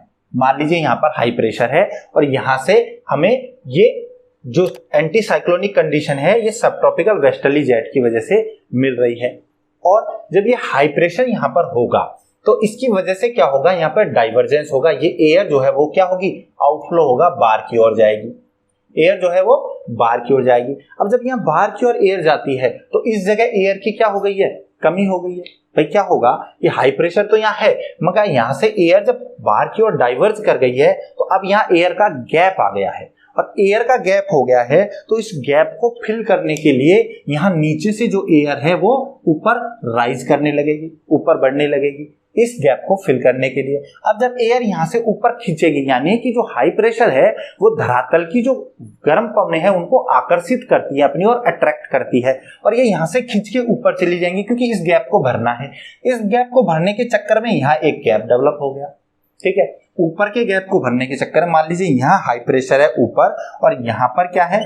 नीचे लो प्रेशर है, और ये जो वार्म एयर है ये ऊपर चली गई है। इस हाई प्रेशर में जो एयर जो डिफ्लेक्ट होकर के दूर चली गई है, इसको फिल करने के लिए, इस गैप को भरने के लिए यहाँ एक नया गैप डेवलप हो गया, यानी यहाँ लो प्रेशर क्रिएट हो गया। और इस वजह से जब यहाँ लो प्रेशर क्रिएट हो गया है तो फिर यहाँ पर कन्वर्जेंट मूवमेंट होगी और बाहर से अंदर की ओर ऐसे पवनें चलने लगेंगी। ठीक है, तो जब कभी ऐसा कंडीशन हो कि अपर ट्रोपोस्फीयर में ऐसी एंटी साइक्लोनिक मूवमेंट डेवलप हो जाती है, तो तब जाकर के एयर जो है वो अट्रैक्ट होती है हाई प्रेशर रीजन की तरफ। हालांकि high pressure to low pressure wind चलती है, मगर क्योंकि यहाँ पर एयर डाइवर्ज करके दूर चली गई है अपर एटमॉस्फेयर में, इस वजह से नीचे की वायु ऊपर उठ के आती है, अट्रैक्ट होती है, और इसी चक्कर में इस गैप को भरने के लिए नीचे एक नया गैप डेवलप हो जाता है। यहाँ पर विंड कम रह जाती है और फिर बाहर से अंदर की ओर लो प्रेशर की ओर विंड चलने लगती है, यानी कि ये जो लो प्रेशर है वो इंटेंस होता जाता है। क्या हो रहा है ये लो प्रेशर? ये लो प्रेशर जो है वो इंटेंस हो रहा है, ज्यादा तीक्ष्ण होता जाता है, ज्यादा तीव्र होता जाता है। ठीक है, अब आप यूं कहेंगे कि सब ट्रॉपिकल जो वेस्टर्ली जेट है ये तो हमारे जब नॉर्दर्न हेमिस्फीयर में समर सीजन होता है तब ये यहाँ पर हमें ट्रॉपिकल रीजन में सब ट्रॉपिकल वेस्टर्ली जेट मिलती ही नहीं है। ठीक है, आपने ये मॉनसून जो मैंने पढ़ाया था, मॉनसून विंड, वहां पर मैंने आपको जेट स्ट्रीम भी पढ़ाया था। उस जेट स्ट्रीम में आपने देखा है कि जब नॉर्दर्न हेमिस्फीयर में, ठीक है, जब नॉर्दर्न हेमिस्फीयर में समर सीजन होता है, और समर सीजन में ही ज्यादातर लेट समर सीजन में जाते जाते ही ट्रॉपिकल साइक्लोन डेवलप होते हैं, तो समर सीजन में तो जो सब ट्रॉपिकल वेस्टर्ली जेट जो है वो नॉर्दर्न में शिफ्ट हो जाती है। ठीक है, देखिए विंटर सीजन जब उत्तरी गोलार्ध में होता है ना, तब ये सब ट्रॉपिकल वेस्टर्ली जो जेट है वो लगभग 20 डिग्री नॉर्थ लैटिट्यूड तक होती है। ठीक है, दोनों गोलार्धों में चलती है, मगर हम स्पेसिफिक नॉर्थ लैटिट्यूड को लेकर के बात कर रहे हैं, तो लगभग 20 डिग्री नॉर्थ लैटिट्यूड तक होती है। तो इस क्षेत्र में क्या है, सब ट्रॉपिकल वेस्टर्ली जेट ऊपरी ट्रोपोस्फीयर में चल रही होती है। मगर जैसे जैसे समर सीजन आता है तो जैसे जैसे प्रेशर बेल्ट शिफ्ट होती है, आईटीसीजेड शिफ्ट होती है, ठीक है, पोलर वोर्टेक्स कमजोर होता है, तो जो सब ट्रॉपिकल वेस्टर्ली जेट है ये भी कहाँ चली जाती है, लगभग 35 डिग्री से 45 डिग्री के बीच के क्षेत्र में बहने लगती है, और हिमालय के उत्तर की ओर चली जाती है। इंडियन रीजन में भी यही होता है। इस वजह से क्या होता है, इस वजह से ये सब ट्रॉपिकल वेस्टर्ली जेट जो है वो ट्रॉपिकल रीजन के ऊपर से हट तो जाती है, मगर उसका कुछ मात्रा में जो एयर है जो अपर एटमॉस्फेयर में है वो बची रह जाती है, और इसका बचा हुआ भाग ही ये हाई प्रेशर जो है वो ट्रॉपिकल रीजन्स पर क्रिएट कर रहा होता है, एंटी साइक्लोनिक मूवमेंट डेवलप कर रहा होता है। तो आप ये ना समझे कि सब ट्रॉपिकल वेस्टर्ली जेट तो है ही नहीं समर सीजन में इस एरिया में, मगर यहाँ पर कुछ बचा हुआ भाग रह जाता है। ज्यादातर सब ट्रॉपिकल वेस्टर्ली जेट तो नॉर्दर्न साइड में शिफ्ट हो गई है, मगर कुछ मात्रा में अपर ट्रोपोस्फीयर में बची रह जाती है, और वो ही एंटी साइक्लोनिक मूवमेंट डेवलप करती है। और इसी वजह से जो महासागर सतह है ट्रॉपिकल रीजन में, वहां पर लो प्रेशर इंटेंस हो जाता है। और ये एक और रीजन आपको मिल गया है कि जिसकी वजह से हमें समर सीजन में या अगस्त टू अक्टूबर के मंथ के आसपास जाकर के ही हमें जो है साइक्लोन देखने को मिलते हैं। ठीक है, इसके बाद हम बात करते हैं अगले टाइप की कि यहाँ पर अगला हमारा यहाँ पर कौन सी फेवरेबल कंडीशन है जिसकी वजह से हमें यहाँ पर ट्रॉपिकल साइक्लोन के लिए फेवरेबल कंडीशन मिल रही है, आदर्श दशा उत्पन्न हो रही है। ठीक है, इसके लिए आती है अगली कंडीशन आती है मिनिमल वर्टिकल विंड शियर, यानी जो विंड शियर है वर्टिकली ऊर्ध्वाधर रूप से जो विंड शियर है, जो पवन जो है उसकी गति और वेग में जो अंतर आ रहा है वो कम से कम होना चाहिए। विंड शियर का मतलब क्या होता है, यहाँ पर विंड शियर का मतलब है वर्टिकल डिफरेंस, ठीक है, वर्टिकल डिफरेंस बिटवीन स्पीड, यानी हम वेलोसिटी कह लें, speed and direction of the wind, यानी हम कहें कि अलग अलग लेवल पर जब हम ऊंचाई पर जा रहे हैं ट्रोपोस्फीयर में, हम जब अलग अलग ऊंचाई पर जा रहे हैं तो अलग अलग ऊंचाई पर विंड की स्पीड और डायरेक्शन में जो चेंजेस आते हैं उसी को विंड शियर कहा जाता है। ठीक है, और जब विंड शियर मिनिमल होगा, यानी कि अगर एक यूनिफॉर्मली विंड होगी, विंड जो है वो यूनिफॉर्मली हो वर्टिकली ऊर्ध्वाधर रूप से नीचे से ऊपर तक हमें विंड की डायरेक्शन और स्पीड अगर यूनिफॉर्म मिलती है, एक ही जैसी मिलती है तो वो कंडीशन फेवरेबल होती है जब ट्रॉपिकल साइक्लोन ज्यादा डेवलप हो सकते हैं। अगर विंड शियर बढ़ गया, यानी कि जो विंड की स्पीड और डायरेक्शन में अगर ऊपर जाने पर, नीचे से ऊपर जाने पर चेंजेस आ रहे हैं, तो ट्रॉपिकल साइक्लोन विकसित नहीं हो पाते हैं। ठीक है, ऐसा क्यों होता है इसको समझिए। आप देखिए, यहां मैं आपको एक और रीजन देता हूं कि अगस्त टू अक्टूबर और इस टाइम में, जनवरी टू अप्रैल के टाइम में क्यों साइक्लोन डेवलप हो रहे होते हैं, या आप इसी के साथ साथ आप एक और चीज को यहां पर समझेंगे। देखिए क्या हो रहा है, हम बात कर रहे हैं विंटर सीजन की। विंटर सीजन किसमें? नॉर्दर्न हेमिस्फीयर में हम बात कर रहे हैं। नॉर्दर्न हेमिस्फीयर में जब विंटर सीजन है तो हम विशेष रूप से हम बात करते हैं इंडियन ओशियन की। विशेष रूप से बात कर रहे हैं हम इंडियन ओशियन और इंडियन सब कॉन्टिनेंट की बात कर रहे हैं हम यहाँ पर। इस एग्जांपल से आप समझिए, इंडियन सब कॉन्टिनेंट और इंडियन रीजन जो है, इसमें क्या है कि विंटर सीजन है, तो विंटर सीजन में जो हमने अभी बात की थी, यहाँ पर क्या चल रही है, ऊपर सब ट्रॉपिकल वेस्टर्ली जेट चल रही है। सब ट्रॉपिकल वेस्टर्ली जेट जो है वो कहां पर है? सब tropical westerly jet winter season में लगभग 20 डिग्री नॉर्थ लैटिट्यूड तक आ गई है। ठीक है, अब ये जब सब ट्रॉपिकल वेस्टर्ली जेट ऊपर से चलेगी तो पहली बात तो यहाँ तो देखिए, विंटर सीजन में नॉर्दर्न हेमिस्फीयर में वैसे ही टेम्परेचर कम है, ऊपर से आईटीसी जेट जो है वो इक्वेटर के पास है, इस वजह से कोरियोलिस फोर्स कम है। ठीक है, दूसरा रीजन यहाँ पर क्या निकलता है कि जो सब ट्रॉपिकल वेस्टर्ली जेट है, ये एक धरातल के साथ साथ जो है महासागरीय सतह पर एक उच्च दाब बनाए रखती है। क्यों बनाए रखती है? क्योंकि नीचे क्या हो रहा है, नीचे सतह पर तो क्या चल रही है, यहाँ पर सतह पर तो नॉर्थ ईस्ट ट्रेड विंड चल रही होती है। सतह पर तो नॉर्थ ईस्ट ट्रेड विंड चल रही है और इसकी डायरेक्शन क्या है, हम बात करें north east to south west direction में चल रही है।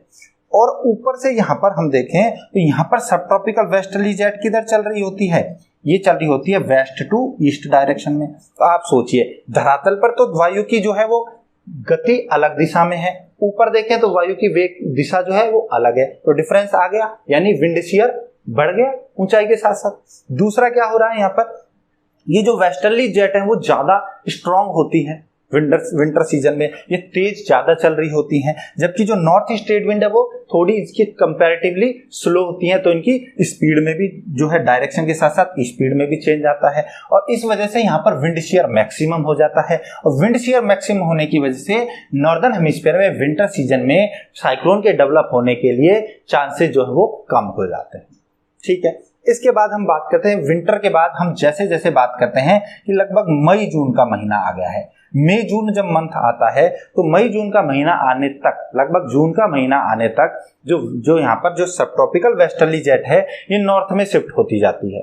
ठीक है, जून के शुरुआत तक लगभग ये हिमालय के उत्तर में चली गई है। हम स्पेसिफिकली बात करें इंडियन ओशन के संदर्भ में, इंडियन सबकॉन्टिनेंट के संदर्भ में, तो दोस्तों यहाँ आप उसका डिस्क्रिप्शन बहुत अच्छे से सुनिए, क्योंकि यहाँ एक आप अगर कोई डेस्क्रिप्टिव एग्जाम आप दे रहे हैं, चाहे यूपीएससी का मेंस दे रहे हैं, तो आपको एक क्वेश्चन का बहुत अच्छा आंसर यहाँ पर बनता है। देखिए, अब मई जून का महीना आ गया है। मई जून के महीने में क्या हो रहा है, सब ट्रॉपिकल वेस्टर्ली जेट जो है वो नॉर्दर्न हेमिस्फीयर में हम बात कर रहे हैं, तो जो ये कहाँ चली गई है, ये अब लगभग यहाँ 30 डिग्री से हट करके और लगभग स्थापित हो गई है 35 डिग्री के आसपास। ठीक है, अब यहाँ जब ऊपर चली गई है तो इंडियन सबकॉन्टिनेंट को छोड़ के हिमालय के उत्तर में चली गई है, तो इस वजह से दोस्तों यहाँ पर अब जो ट्रेड विंड है वो ट्रेड विंड का भी डायरेक्शन जो है अब ऊपर यहाँ पर सब ट्रॉपिकल वेस्टर्ली जेट नहीं है। जब सब ट्रॉपिकल वेस्टर्ली जेट नहीं है तो विंड शियर क्या हो गया है, कम हो गया है। विंड शियर कम होने के साथ साथ यहाँ पर तापमान भी बढ़ने लग गया है। ठीक है, इस वजह से मई जून के महीने में हालांकि साइक्लोन ज्यादा आते नहीं हैं, मगर फिर भी इंडियन ओशन में जो है कुछ साइक्लोन यहाँ पर विकसित होते हैं। ठीक है, लो साइक्लोन विकसित होते हैं, कम विकसित होते हैं, मगर मई जून में इंडियन ओशन में साइक्लोन आते हैं। ठीक है, मगर दूसरी बात अगर हम यहाँ पर देखें कि इसी कंडीशन में हम बात करें कि अब हम बात कर रहे हैं आगे, लगभग जुलाई के एंड में पहुंच गए हैं हम और अगस्त के आसपास की बात कर रहे हैं। ठीक है, जुलाई अगस्त से आगे की हम बात करें तो जुलाई अगस्त में ट्रॉपिकल वेस्टर्ली जेट तो उत्तर में चली गई है। ठीक है, मगर अब यहाँ पर जो है आईटीसीजेड जो है वो पूरा उत्तर में शिफ्ट हो गई है। आईटीसीजेड ये तो 35 डिग्री नॉर्थ लैटिट्यूड से उत्तर में चली गई है, और आईटीसीजेड कहाँ होगी, आईटीसीजेड जो है वो होगी 30 डिग्री पर। ठीक है, आईटीसीजेड कहाँ होगी, 30 डिग्री पर ITCZ होगी।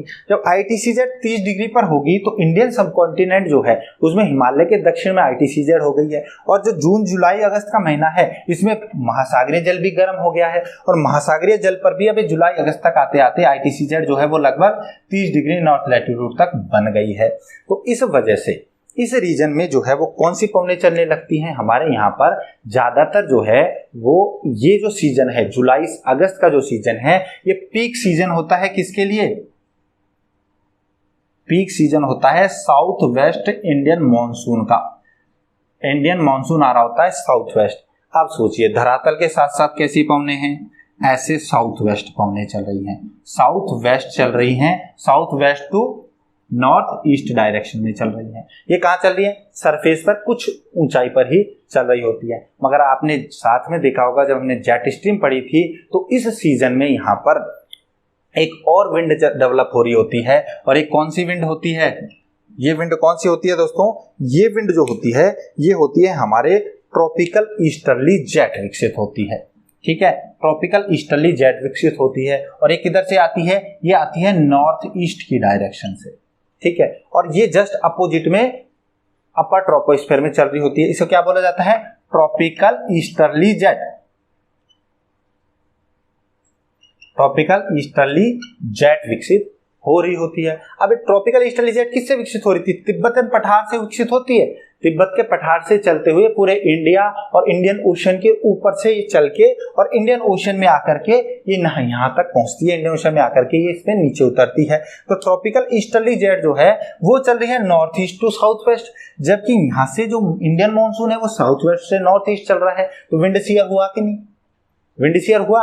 नीचे तो अलग दिशा में चल रही है, यहाँ से तो जो चल रही है इंडियन मानसून, ऊपर से आ रहा है ट्रॉपिकल ईस्टर्ली जेट। तो इस वजह से ऊंचाई तक जाते जाते विंड जो है उसकी जो स्पीड है उसमें और विंड की जो डायरेक्शन है उसमें चेंजेस आ जाता है। और इसी वजह से हमें जुलाई का महीना जो है, जून से जुलाई का जो महीना है, इस टाइम मान लीजिए जून जुलाई का जो महीना है, अगस्त तो में तो फिर भी स्टार्ट हो जाता है, जून जुलाई का जो महीना है इसमें जबकि मॉनसून जो है वो पीक पर है, इस सीजन में हमें ट्रॉपिकल साइक्लोन देखने को नहीं मिलते हैं।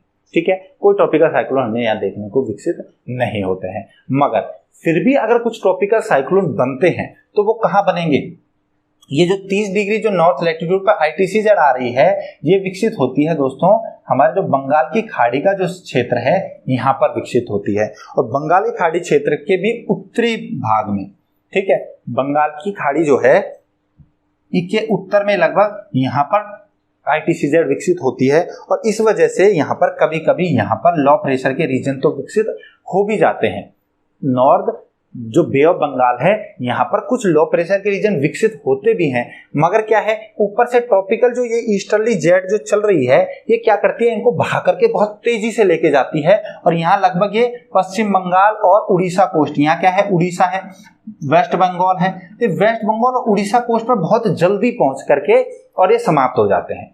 ठीक है, कुछ मात्रा में अगर बनते भी हैं जून जुलाई के मंथ में, अगर कुछ मात्रा में ट्रॉपिकल जो हमें साइक्लोन जो है वो अगर इंडियन ओशन में बनते भी दिखाई देते हैं तो बे ऑफ बंगाल के नॉर्दर्न पार्ट में बनते हैं। और ये ट्रॉपिकल जेट जो है वो इनको तेजी से भाग रही है, क्योंकि यहीं से तो ट्रॉपिकल जेट आ रही है, ट्रॉपिकल जेट इधर से ही तो चल रही है, तो ये ट्रॉपिकल जेट इनको तेजी से जो है वो उड़ीसा तट, पश्चिम बंगाल तट की तरफ ले जा करके और ये इनको डिसिपेट कर जाती हैं। और जब जितनी तेजी से इधर आगे बढ़ेंगे तो क्यों होगा, क्योंकि वार्म जो यहाँ पर जो कंडेंसेशन जो है, लेटेंट हीट कंडेंसेशन है वो नहीं मिल पाती है और इस वजह से जल्दी से क्षय हो जाते हैं। तो इसलिए ज्यादा एक्टिव साइक्लोन यहाँ पर हमें जून जुलाई में विकसित होते हुए नहीं दिखते हैं।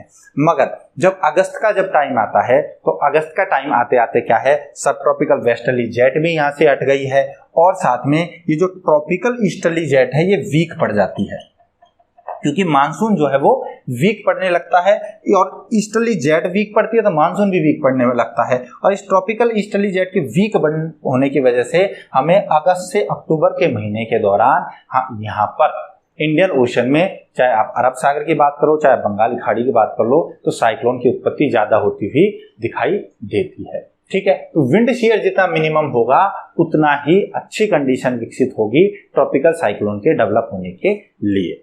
ठीक है जी, आपको क्लियरली समझ में आ गया इंडियन ओशन के अंदर में। तो अगर आपको डिस्क्रिप्टिव एग्जाम देना है, जैसे यूपीएससी का मेंस देते हैं, तो उसमें अगर कभी क्वेश्चन पूछा जाए कि जून जुलाई के मंथ में हमें इंडियन ओशन में ट्रॉपिकल साइक्लोन्स नहीं बनते हैं, इसका क्या क्या कारण होता है, तो आप ये सारी कंडीशंस को इसमें बता सकते हो कि तापमान कैसे विकसित हो रहा है, मगर ITCZ कहां पर है, और साथ में जेट स्ट्रीम इसमें क्या रोल प्ले कर रही है, और विंड शीयर का इसमें क्या योगदान है। ठीक है दोस्तों, इसके बाद अगली फेवरेबल जो कंडीशन आती है वो आती है हमारे कि यहाँ पर डाइवर्जेंस कैसा हो रहा है अपर ट्रोपोस्फेयर में। अगर अपर ट्रोपोस्फेयर में अपसारी गति हो रही है वायु की, यानी डाइवर्जेंस हो रहा है, तो वो भी जो है यहाँ पर एक फेवरेबल कंडीशन डेवलप करता है जिसमें ट्रॉपिकल साइक्लोन विकसित हो सकते हैं। कैसे होता है समझिए, यहाँ पर क्या है, सरफेस पर लो प्रेशर क्रिएट हो गया है। लो प्रेशर क्रिएट होने के बाद ये वार्म और मॉइस्ट एयर ऊपर जाते जाते क्या होती जा रही है, कंडेंसेशन हो रहा है, संघनन हो रहा है, बादल का निर्माण हो रहा है, और ऊपर जाते जाते ठंडी हो रही है। ठीक है, ऊपर जाने के बाद यहां पर जाकर के, और मान लीजिए यहां पर इस हाई प्रेशर को यहां से तो हमने उसमें लिया था, ये देखिए अब यहां से मान लीजिए डाइवर्जेंस होने लगे, ये विंड दोनों तरफ शिफ्ट होने लगे। यहाँ तो क्या है, कन्वर्जेंस है, यहाँ डाइवर्जेंस है, तो यहाँ भी वैसी ही कंडीशन डेवलप हो जाएगी जैसे मैंने आपको अपर एटमॉस्फेयर में डिस्टरबेंस के बारे में बताया था कि यहाँ भी ऊपर अपर ट्रोपोस्फेयर में पहुंचते पहुंचते डाइवर्जेंस हो रहा है, और इस वजह से यहाँ पर क्या हो जाएगा, विंड का गैप हो जाएगा, यहाँ पर वायु की मात्रा क्या हो जाएगी, कम हो जाएगी, और इसको पूरी करने के लिए यहाँ से वार्म और मॉइस्ट एयर तेजी से ऊपर उठेगी। जब वार्म मॉइस्ट एयर ऊपर तेजी से उठेगी तो इस रीजन में क्या हो जाएगा, लो प्रेशर जो है वो क्या होगा, इंटेंस हो जाएगा।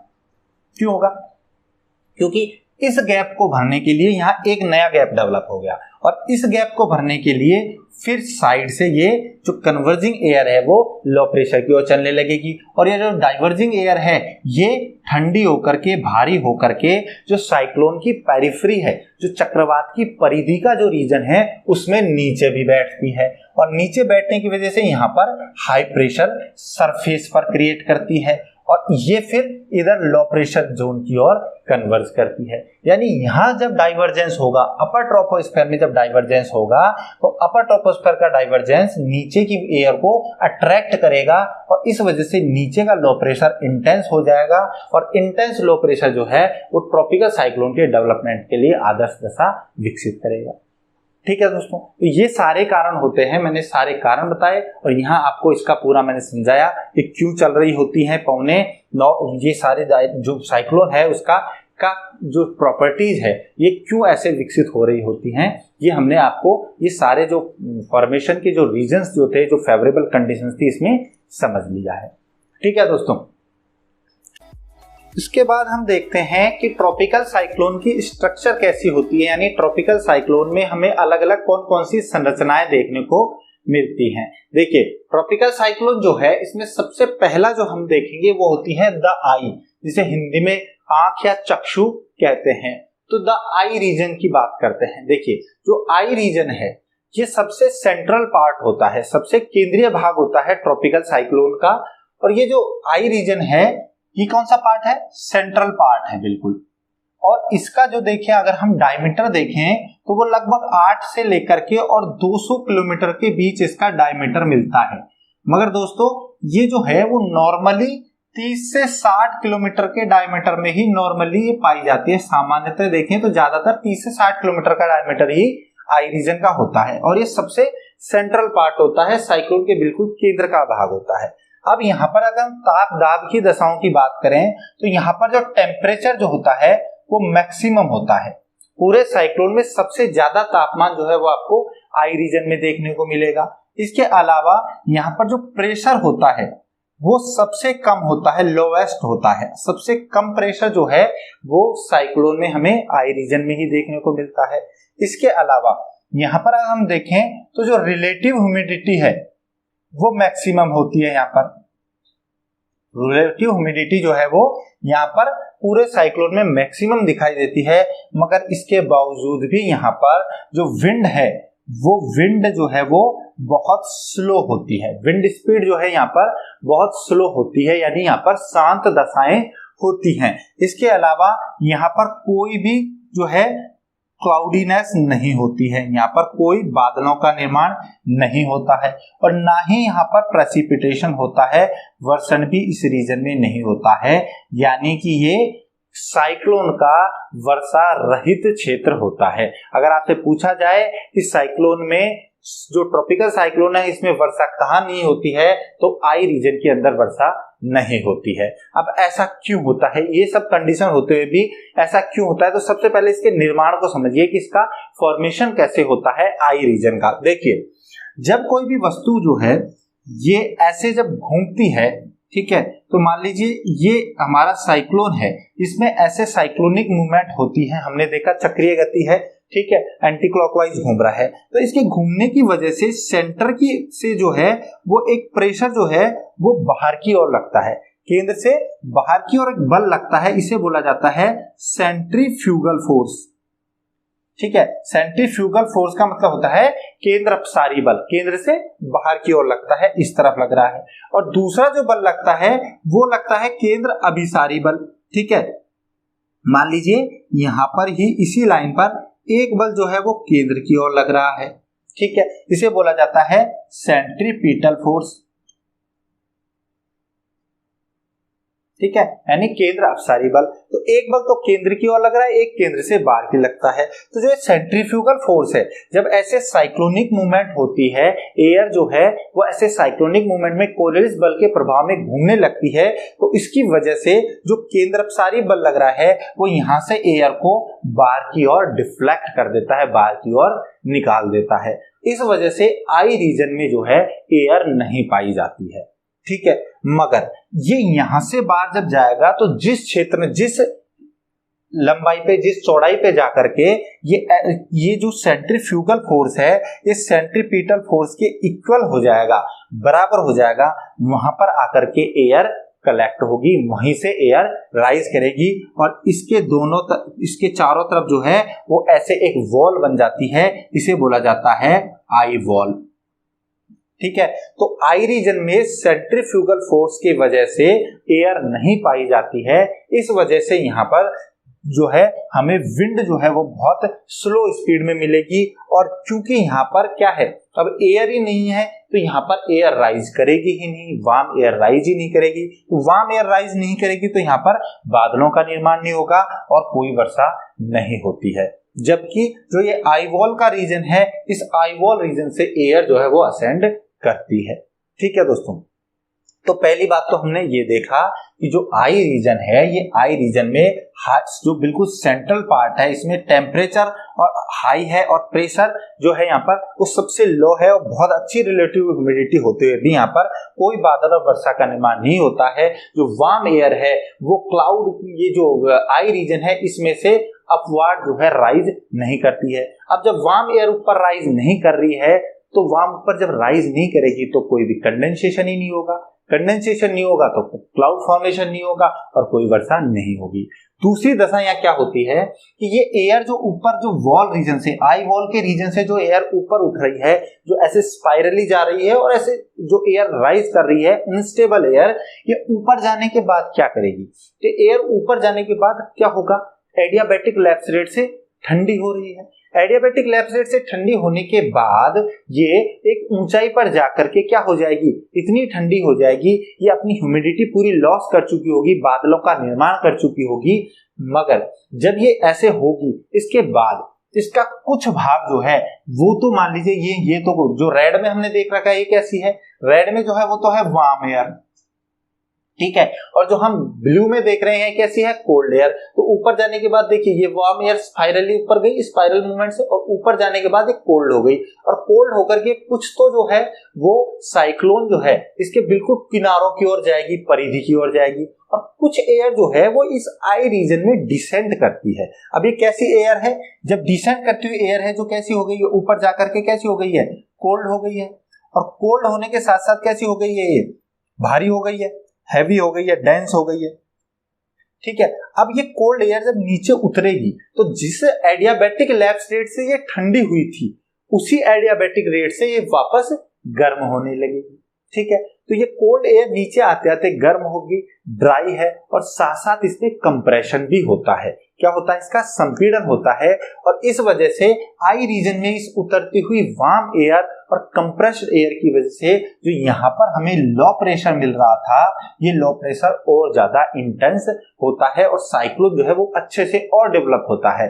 मगर क्योंकि एयर, पहली बात तो देखिए वर्षा होने के लिए जरूरी है एयर का राइज करना, एयर तो राइज कर नहीं रही है, ऊपर से इस आई रीजन में एयर डिसेंड और कर रही है, तो मौसमी दशाएं बिल्कुल शांत रहेंगी, साफ आसमान रहेगा, क्लियर वेदर रहता है आई रीजन में। क्लियर है? तो दो कारण हो गए, पहली बात तो एयर राइज नहीं कर रही है, ऊपर से एयर डिसेंड और कर रही है, इसलिए यहाँ पर प्रेसिपिटेशन नहीं हो रहा है। इसके बाद हम बात करते हैं आई वॉल रीजन की, कि आई वॉल रीजन में क्या हो रहा है। देखिए जो आई वॉल का जो रीजन है, जो दूसरी है, ये आई वॉल, देखिए ये है आई वॉल रीजन, ठीक है, ये हमने आई वॉल रीजन को देखा है। इस आई वॉल रीजन का अगर हम डायमीटर की बात करें तो ये नॉर्मली 10 से 20 किलोमीटर के आसपास इसका डायमीटर होता है, ठीक है, आई वॉल रीजन का। और इस आई वॉल रीजन में आप याद रखिए कि यहाँ पर अगर हम देखें तो जो हम हॉरिजॉन्टल सरफेस के साथ जो विंड है वो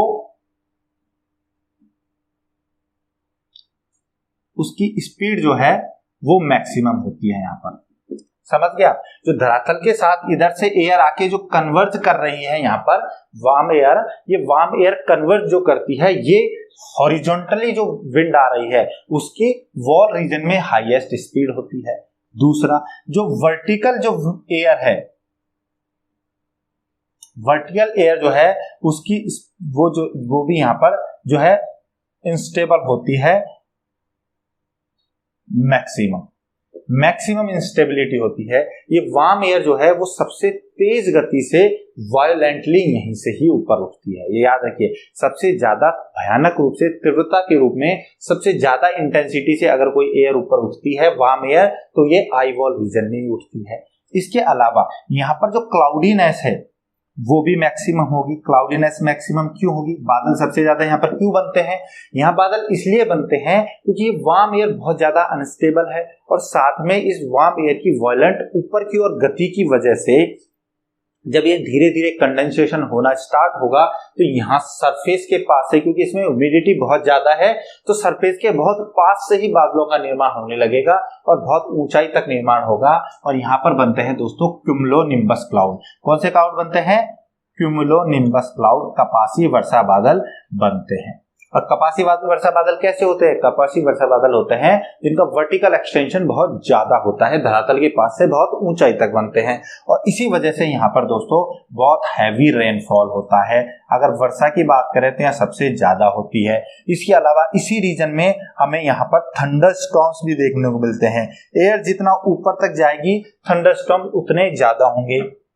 इसके अलावा यहाँ पर लाइटनिंग भी देखने को मिलती है, बिजली भी चमकती है और कई बार यहाँ पर देखें तो इतनी ऊंचाई तक जाने की वजह से इसमें कई बार हेल स्टॉर्म्स भी आते हैं। इसके साथ साथ ओलावृष्टि भी होने लग जाती है जब ये बहुत अधिक ऊंचाई तक एयर चली जाती है तो, ठीक है। तो जो आई वॉल का रीजन है ये किसी भी ट्रॉपिकल साइक्लोन का सबसे ज्यादा वायलेंट रीजन होता है, सबसे ज्यादा भयानक क्षेत्र यहीं पर होता है जो आई वॉल का रीजन है, ठीक है। तो आई वॉल रीजन में जो है हमें ये सारी दशाएं देखने को मिलती हैं।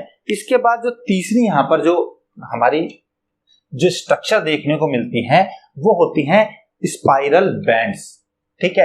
स्पाइरल बैंड्स हमें यहाँ देखने को मिलती है, सर्पिलाकार मेखलाएं देखने को मिलती हैं। स्पाइरल बैंड्स अगर हम ऊपर से देखें, कोई भी साइक्लोन है उस साइक्लोन को अगर ऊपर से देखें, ठीक है, यानी हम अंतरिक्ष से अगर साइक्लोन को देखें तो वो कुछ ऐसा दिखाई देता है। ये सेंटर में क्या है? आई है, इसकी चारों ओर ये क्या है? आई वॉल का रीजन है, ठीक है। और इस आई वॉल रीजन से जुड़ी हुई जो है एक ऐसी जो स्पाइरल बैंड्स दिखाई देती हैं, जब इनको ऊपर से देखते हैं तो ऐसा लगता है जैसे गैलेक्सी जो है ना, जैसे हम गैलेक्सी को देखते हैं अंतरिक्ष में देखें गैलेक्सी स्पाइरल होती है तो कुछ गैलेक्सी जैसी संरचना दिखाई देती हैं और ये स्पाइरल बैंड जो है वो आई वॉल रीजन से जुड़ी हुई होती है, ठीक है। तो जो स्पाइरल बैंड जो है वो आई वॉल रीजन से जुड़ी हुई होती हैं। अगर हम इनकी लंबाई चौड़ाई की बात करें तो इनकी लंबाई जो है वो कई सौ किलोमीटर तक लंबी होती है। ये देखिए ये कितनी लंबी लंबी आई बन रही है, ये पूरी इसकी लंबाई जो है कई सौ किलोमीटर तक लंबी होती है और इनकी चौड़ाई जो है वो कुछ किलोमीटर ही होती है। तो कुछ किलोमीटर चौड़ी होती है 10 से 20 किलोमीटर के आसपास, और इनकी जो लंबाई है वो कई सौ किलोमीटर तक लंबी होती है। डिपेंड करेगा कि साइक्लोन कितना बड़ा है। ठीक है, तो अब ये देखिए यहाँ पर इस डायग्राम में देखिए, अब देखिए इस डायग्राम को आप 3 डायमेंशनली इमेजिन कीजिए। अगर आपको फिर भी लगता है कि आपको ये देखिए बोर्ड पे तो मैं इतना 3 डायमेंशनली इसको दिखा नहीं सकता, तो आप गूगल करके और इस प्रकार के डायग्राम आपको नेट पे मिल जाएंगे, आप उनसे इस डायग्राम को एक बार क्लियरली 3 डायमेंशनली देख सकते हैं। मगर आप यहाँ समझिए कि ये जो है ये दोनों क्या है, दो ये हमने जो बनाया है इस तरफ ये भी स्पाइरल बैंड है और स्पाइरल बैंड इधर भी है, यानी आई वॉल रीजन के चारों तरफ जो है ये स्पाइरल बैंड्स घूमती रहती हैं। ठीक है, और इसकी वजह से इन स्पाइरल बैंड्स की वजह से ही हमें गैलेक्सी जैसी शेप मिल रही है। अब इसका निर्माण क्यों हो रहा है, ऐसे बन क्यों रही है, ये देखिए ये जो स्पाइरल बैंड जो होती है ना, इनके साथ भी एयर देखें, ये वार्म एयर है, ये वार्म एयर राइज करती है। ठीक है, यहाँ से ये जो वार्म एयर है ये स्पाइरल बैंड्स के साथ ऊपर राइज करती है, और ऊपर राइज करने के दौरान ये जो वार्म ह्यूमिड एयर है ये ऊपर जाकर के कंडेंस होती है। कंडेंस होकर के यहाँ पर बादलों का निर्माण होता है और वर्षण होता है। ठीक है, तो स्पाइरल बैंड्स के साथ भी क्या बनेगा, हमें क्लाउडीनेस दिखाई देगी। ठीक है, और क्यों बनी है ये, क्योंकि यहाँ पर कन्वेक्शन हो रहा है, संवहनीय पवने चले, कन्वेक्शन एयर है। ठीक है, एयर वार्म एयर ऊपर राइज कर रही है, क्लाउडीनेस मिलेगा, यहाँ पर हमें रेनफॉल भी मिलेगा, वर्षा भी होगी। ठीक है, और इसके साथ साथ जो ये जो रीजन है स्पाइरल बैंड्स का जो रीजन है, अगर इसमें हम देखें तो जो हम ये देखिए, ये मान लीजिए पहली स्पाइरल बैंड है, ये दूसरी स्पाइरल बैंड है, इस तरफ ये पहली स्पाइरल बैंड है, इस तरफ ये दूसरी स्पाइरल बैंड है। ठीक है, ऐसे कई स्पाइरल बैंड जो है वो बनती है, डिपेंड करेगा साइक्लोन कितना बड़ा है, जैसे हम इसमें देख रहे हैं। तो ये स्पाइरल बैंड जो है दोस्तों, इस स्पाइरल बैंड के सबसे जो सबसे पास होगी आई वॉल रीजन के या आई रीजन के जो सबसे पास होगी, तो तब तो बन जाएगा क्यूमुलोनिम्बस क्लाउड, क्योंकि यहाँ पर एयर जो है वो सबसे ज्यादा वायलेंट होगी, एयर सबसे ज्यादा वायलेंट होगी और ये स्पाइरल बैंड ज्यादा बड़ी बनेगी, ज्यादा ऊंचाई तक बनेगी। जबकि इसके बाद जो है वो आगे हम जब बढ़ते हैं और दूर जाते हैं, मतलब हम यहाँ से दूर जा रहे हैं आई वॉल रीजन से, तो दूर जाने पर फिर आते हैं निम्बोस्ट्रेटस क्लाउड। ठीक है, उसके बाद हमें यहाँ पर कुछ क्यूमुलस क्लाउड मिलेंगे, यानी कपासी बादल मिलेंगे। सबसे पहले बनेंगे कपासी वर्षा बादल, फिर बनेंगे हमें वर्षा स्तरी बादल, फिर मिलेंगे हमें कपासी बादल, और इसके बाद हमें कुछ सिरोस्ट्रेटस क्लाउड मिलेंगे,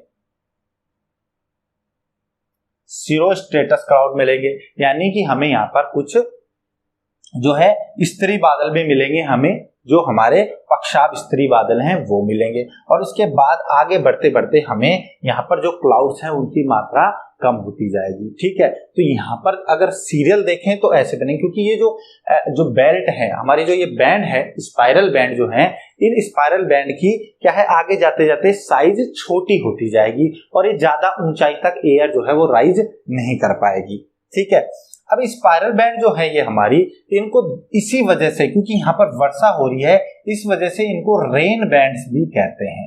क्या बोलते हैं, रेन बैंड्स भी कहते हैं। इसके अलावा इनको फीडर बैंड्स भी कहते हैं।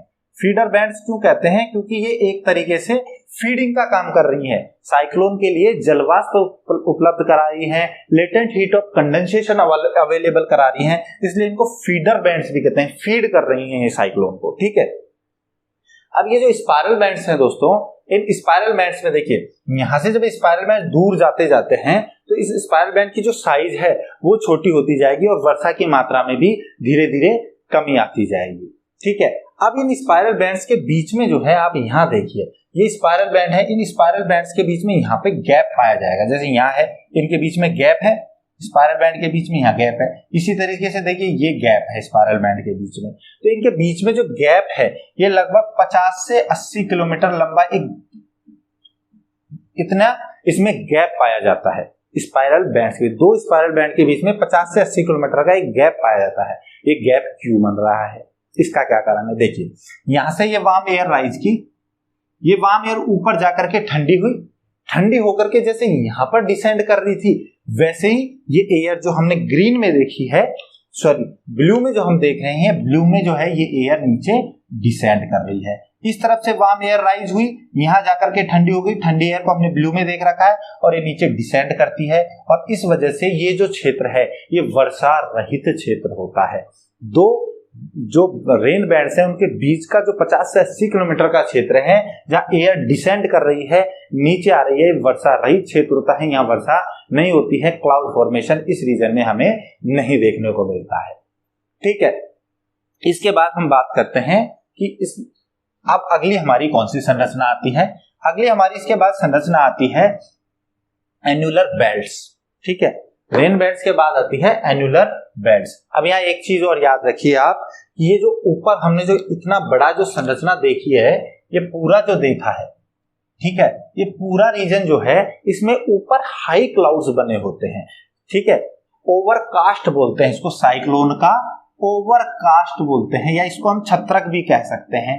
यानी कि ऊपर की जो एक संरचना है, क्लाउड जो बन रहा है, एक बहुत बड़ा क्लाउड साइक्लोन के ऊपर बन रहा है, ये सिरस क्लाउड होता है। कैसे क्लाउड होते हैं? सिरस क्लाउड। और सिरस क्लाउड कैसे होते हैं? हाई क्लाउड होते हैं, पक्षाप बादल होते हैं। तो ये पूरा छत्रक तो सिरस क्लाउड का बन रहा होता है। ठीक है, और इसकी आई वॉल के साथ साथ यहाँ पर क्यूमुलोनिम्बस क्लाउड बन रहे होते हैं और इनके पास की जो स्पाइरल बैंड है यहाँ पे क्यूमुलोनिम्बस क्लाउड बन रहे होते हैं और वर्षा यहाँ ज्यादा होती है। जैसे दूर जाते जाएंगे वर्षा की मात्रा में थोड़ी कमी आती जाती है। ठीक है, इसके बाद आती है हमारी जो एन्युलर बैंड्स जो हैं, ये एन्युलर बैंड जो होती है इसका निर्माण क्यों होता है? ये देखिए, ये क्या है? ये है एन्युलर बैंड। अब इसको मैंने 3 डायमेंशनली दिखाने की कोशिश की है। ये दोनों तरफ जो है वो एन्युलर सर्पिलाकार, बिल्कुल ऐसे गोलाकार शेप में साइक्लोन के दोनों तरफ बनती है और ये थोड़ा ऊंचाई तक क्लाउडीनेस फॉर्मेशन होता है। मगर यहाँ पर देखें तो क्लाउडीनेस जो है वो बहुत कम होता है। क्लाउडीनेस जो है वो बहुत कम होता है। ठीक है, प्रेसिपिटेशन भी बहुत कम होता है, प्रेसिपिटेशन बहुत कम होता है यहाँ पर। ठीक है, ज्यादातर देखें यहाँ पर तो यहाँ पर जो वेदर कंडीशन है वो ज्यादातर क्लियर होती है। ठीक है, क्यों होती है इसका रीजन समझिए। अब देखिए यहाँ से, अब ये जो एयर थी जो आई वॉल रीजन से राइज कर रही थी, आई वॉल रीजन से जो एयर राइज कर रही थी वो ऊपर जाके ठंडी होके और दोनों तरफ आउटफ्लो करती है, फैलती है। ठीक है, डाइवर्जेंस होता है और डाइवर्जेंस करती है और इस आई वॉल रीजन से भी यहाँ से भी एयर चढ़ रही थी। अब ये एयर जो है वो इस एन्युलर बेल्ट रीजन में डिसेंड करती है, नीचे उतरती है। और जब नीचे उतरती हुई एयर होगी तो नीचे उतरती हुई एयर के साथ साथ वर्षा और बादल बनने की संभावना नगण्य होती है। ठीक है, इसलिए जो ये एन्युलर बेल्ट का रीजन जो कि चारों ओर बन रहा है, देखिए यहाँ पर ये एन्युलर बेल्ट है और यहाँ पर ये एन्युलर बेल्ट है। ये एन्युलर बेल्ट का जो रीजन है जो साइक्लोन के चारों ओर बन रहा है, इसमें वर्षा नहीं होती है। ठीक है, और बादल भी नहीं होते हैं। ठीक है, इसके बाद आता है 5वां रीजन जिसे हम कहते हैं आउटर कन्वेक्शन बेल्ट। ठीक है, आउटर कन्वेक्शन बेल्ट यानी बाहरी संवहनीय मेखला, हिंदी में बोले तो बाहरी संवहनीय मेखला, आउटर कन्वेक्शन बेल्ट। अब देखिए यहाँ पर ये सब वर्ड को पकड़िए, कन्वेक्शन है, यानी कन्वेक्शन का मतलब क्या है? वार्म और मॉइस्ट एयर ऊपर राइज कर रही है। तो अब यहाँ सोचिए, जब कन्वेक्शन होगा तो कन्वेक्शन की वजह से क्या होगा? एयर जब राइज करेगी तो वार्म और ह्यूमिड एयर जो है वो जरूर यहाँ पर क्लाउडीनेस भी लाएगी और प्रेसिपिटेशन भी लाएगी। ठीक है, तो जो वार्म हमारा जो यहाँ पर एयर जा रही है इसकी वजह से आउटर कन्वेक्शन जो बेल्ट है, इस आउटर कन्वेक्शन में बेल्ट में क्लाउडीनेस भी होती है, बादल बनते हैं। ज्यादातर जो बनते हैं वो सिरोस्ट्रेटस क्लाउड होते हैं। इसके अलावा यहाँ पर प्रेसिपिटेशन भी होता है, वर्षा भी होगी। ठीक है, और इसका निर्माण क्यों हो रहा है? कन्वेक्शन की वजह से। अब कन्वेक्शन किसका? कन्वेक्शन वार्म एयर का। और कन्वेक्शन यहाँ क्यों हो रहा है? देखिए, ये जो एन्युलर बेल्ट है, ठीक है, जो हमारी जो 4th स्ट्रक्चर है, आई वॉल से दूर जाने पर जो 4th नंबर की स्ट्रक्चर जो एन्युलर बेल्ट आई है, इसमें एयर क्या कर रही थी? नीचे डिसेंट कर रही थी। अब ये डिसेंट करके और इस तरफ चलती है, किस तरफ? जिस तरफ हमें यहाँ पर आउटर कन्वेक्शन बेल्ट बनेगी और साथ में इस तरफ से एयर आ रही होती है। ठीक है, क्योंकि इस तरफ क्या होता है? सरफेस पर हाई प्रेशर होता है परिधि की तरफ, तो ये पूरा साइक्लोन है, इसकी परिधि है धरातल पर, सरफेस पर। तो सरफेस के साथ वाटर सरफेस पे ये हाई प्रेशर है, तो हाई प्रेशर से इस तरफ भी विंड चल रही है और इस तरफ विंड, और ये दोनों विंड आके यहाँ कन्वर्ज करती है और कन्वर्ज करके वार्म एयर ऊपर उठने लगती है और इस वजह से यहाँ पर कुछ ऊंचाई पर सिरोस्ट्रेटस क्लाउड बनेंगे। यहाँ पर ह्यूमिडिटी भी होती है, प्रेसिपिटेशन भी होता है और वर्षण हो रहा है उसकी मात्रा भले ही कम होती है मगर यहाँ पर वर्षण सफिशिएंट मात्रा में मतलब होता है। एन्युलर बेल्ट से अधिक वर्षा में आउटर कन्वेक्शन बेल्ट में देखने को मिलती है। ठीक है, तो आउटर कन्वेक्शन बेल्ट का निर्माण किससे हुआ? कन्वर्जेंस ऑफ, यहां से तो क्या हो रहा है? आउटफ्लो हो रहा है, और ये कौन सा हो रहा है? इनफ्लो हो रहा है। यहां से तो केंद्र से बाहर की तरफ ये हवा ये उतरने वाली चल रही है और इधर केंद्र की तरफ चल रही है, दोनों के कन्वर्जेंस से यहाँ पर ऊपर कन्वेक्शन एयर जाती है। ठीक है दोस्तों, इसके बाद छठी स्ट्रक्चर जो आती है वो आती है 6th नंबर पर, पेरिफेरल बेल्ट। नाम से पता चल रहा है पेरिफेरल, यानी जो पेरिफेरी की ओर बनेगी, जो परिधि की ओर बनती है। यानी हम कहें कि ये जो पेरिफेरल बेल्ट है ये आखिरी स्ट्रक्चर है जो हमें ट्रॉपिकल साइक्लोन के साथ देखने को मिलती है। पेरिफेरल बेल्ट जो है इस रीजन में भी देखें तो थोड़ा क्लाउडीनेस मिलेगी हमें, थोड़ा प्रेसिपिटेशन भी यहाँ पर मिलता है क्योंकि एयर यहाँ भी थोड़ी बहुत जो है वो कन्वेक्शन होकर के राइज कर रही होती है। और इस पे आते आते जो पेरिफेरल बेल्ट है इस पे आते आते साइक्लोन जो है वो लगभग समाप्त हो चुका होता है। ठीक है दोस्तों, तो पेरिफेरल बेल्ट जो है वो क्या है? सबसे आखिरी रीजन होता है, सबसे आखिरी स्ट्रक्चर होती है एक ट्रॉपिकल साइक्लोन की। ठीक है, तो सबसे ज्यादा यहाँ पर जो पूछा जाने वाला क्वेश्चन आता है वो क्वेश्चन आता है आई और आई वॉल से कि ऐसा कौन सा क्षेत्र है ट्रॉपिकल साइक्लोन का जहां वर्षा नहीं होती है, वो है आई रीजन। और सबसे ज्यादा वर्षा, सबसे ज्यादा वायलेंट एयर, हॉरिजॉन्टल और वर्टिकल दोनों, वो कौन सा है? Eye wall reason. Cumulonimbus cloud बन रहे हैं और उसके बाद बनती है यहाँ पर स्पाइरल बैंड जिन्हें रेन बैंड्स कहते हैं। फिर एयर के डिसेंड करने से एन्युलर बेल्ट बनती है और फिर से एयर का कन्वेक्शन होता है, राइज होता है तो आउटर कन्वेक्शन बेल्ट बनती है और फिर सबसे एंड में हमें पेरिफेरल बेल्ट देखने को मिलती है। ठीक है, तो ये आपको मैंने ट्रॉपिकल साइक्लोन की स्ट्रक्चर बताई और स्ट्रक्चर में जो अलग अलग रीजन है, अलग अलग जो पार्ट्स हैं, इसमें किस प्रकार की वेदर कंडीशन हो रही होती है वो हमने देख ली है।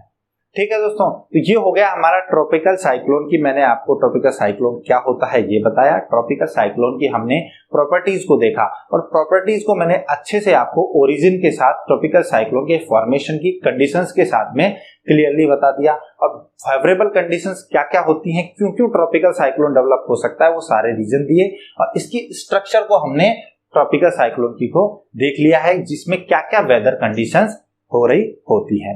मानता हूँ वीडियो थोड़ा लंबा हो गया है और मैं ज्यादातर जो वीडियोस बनाता हूँ उन वीडियोस में मेरा जो पर्पस रहता है वो ये रहता है कि आपको कॉन्सेप्ट क्लियर होना चाहिए, आपको कॉन्सेप्ट की समझ क्लियर होनी चाहिए। बेशक आपको अगर 15 to 20 मिनट्स एक्स्ट्रा भी आपको वीडियो देखना पड़ रहा है तो आप देखिए, क्योंकि आपको मैं एक एक चीज को रिपीट करते हुए जो बताता हूँ उसमें आपको कॉन्सेप्ट क्लियर हो जाएगा और आपके माइंड में बिल्कुल सेट हो जाएगा, फिर आप उसको बिल्कुल भूलेंगे नहीं। वीडियो इसीलिए मेरे थोड़े लंबा हो जाता है ताकि मैं आपको ज्यादा से ज्यादा डिटेल अच्छे से आपको क्लियरली समझा सकूं। कोई रटने वाली काम नहीं है, आपको कोई चीज रटना है, हर चीज रिलेवेंट है। ट्रॉपिकल साइक्लोन में भी मैंने आपको बताया तो सब चीज रिलेवेंट है, मैंने सबको एक दूसरे से जोड़ के बताया तो आप उससे एक कॉन्सेप्ट को बिल्टअप कर सकते हैं। ठीक है दोस्तों, तो चलिए आप चैनल को सब्सक्राइब कीजिए, बेल आइकन को प्रेस कीजिए। अगर आपको वीडियो पसंद आ रहा है तो लाइक कीजिए। कोई भी डाउट है तो आप मुझे कमेंट कर सकते हैं, मेल कर सकते हैं। और आपको अगर वीडियो पसंद आ रहा है तो आप ज्यादा से ज्यादा ज्योग्राफी स्टूडेंट्स तक इसको शेयर कीजिए ताकि आपके दोस्तों को भी इन वीडियोस का लाभ मिल सके। ठीक है दोस्तों, तो मिलते हैं हम ट्रॉपिकल साइक्लोन में। आगे ही हम देखते हैं कि ट्रॉपिकल साइक्लोन का डिस्ट्रीब्यूशन क्या होता है और ट्रॉपिकल साइक्लोन के टाइप्स क्या होते हैं, ये हम अगले वीडियो में कवर करेंगे। ठीक है दोस्तों, मिलते हैं अगले वीडियो में। Thank you so much.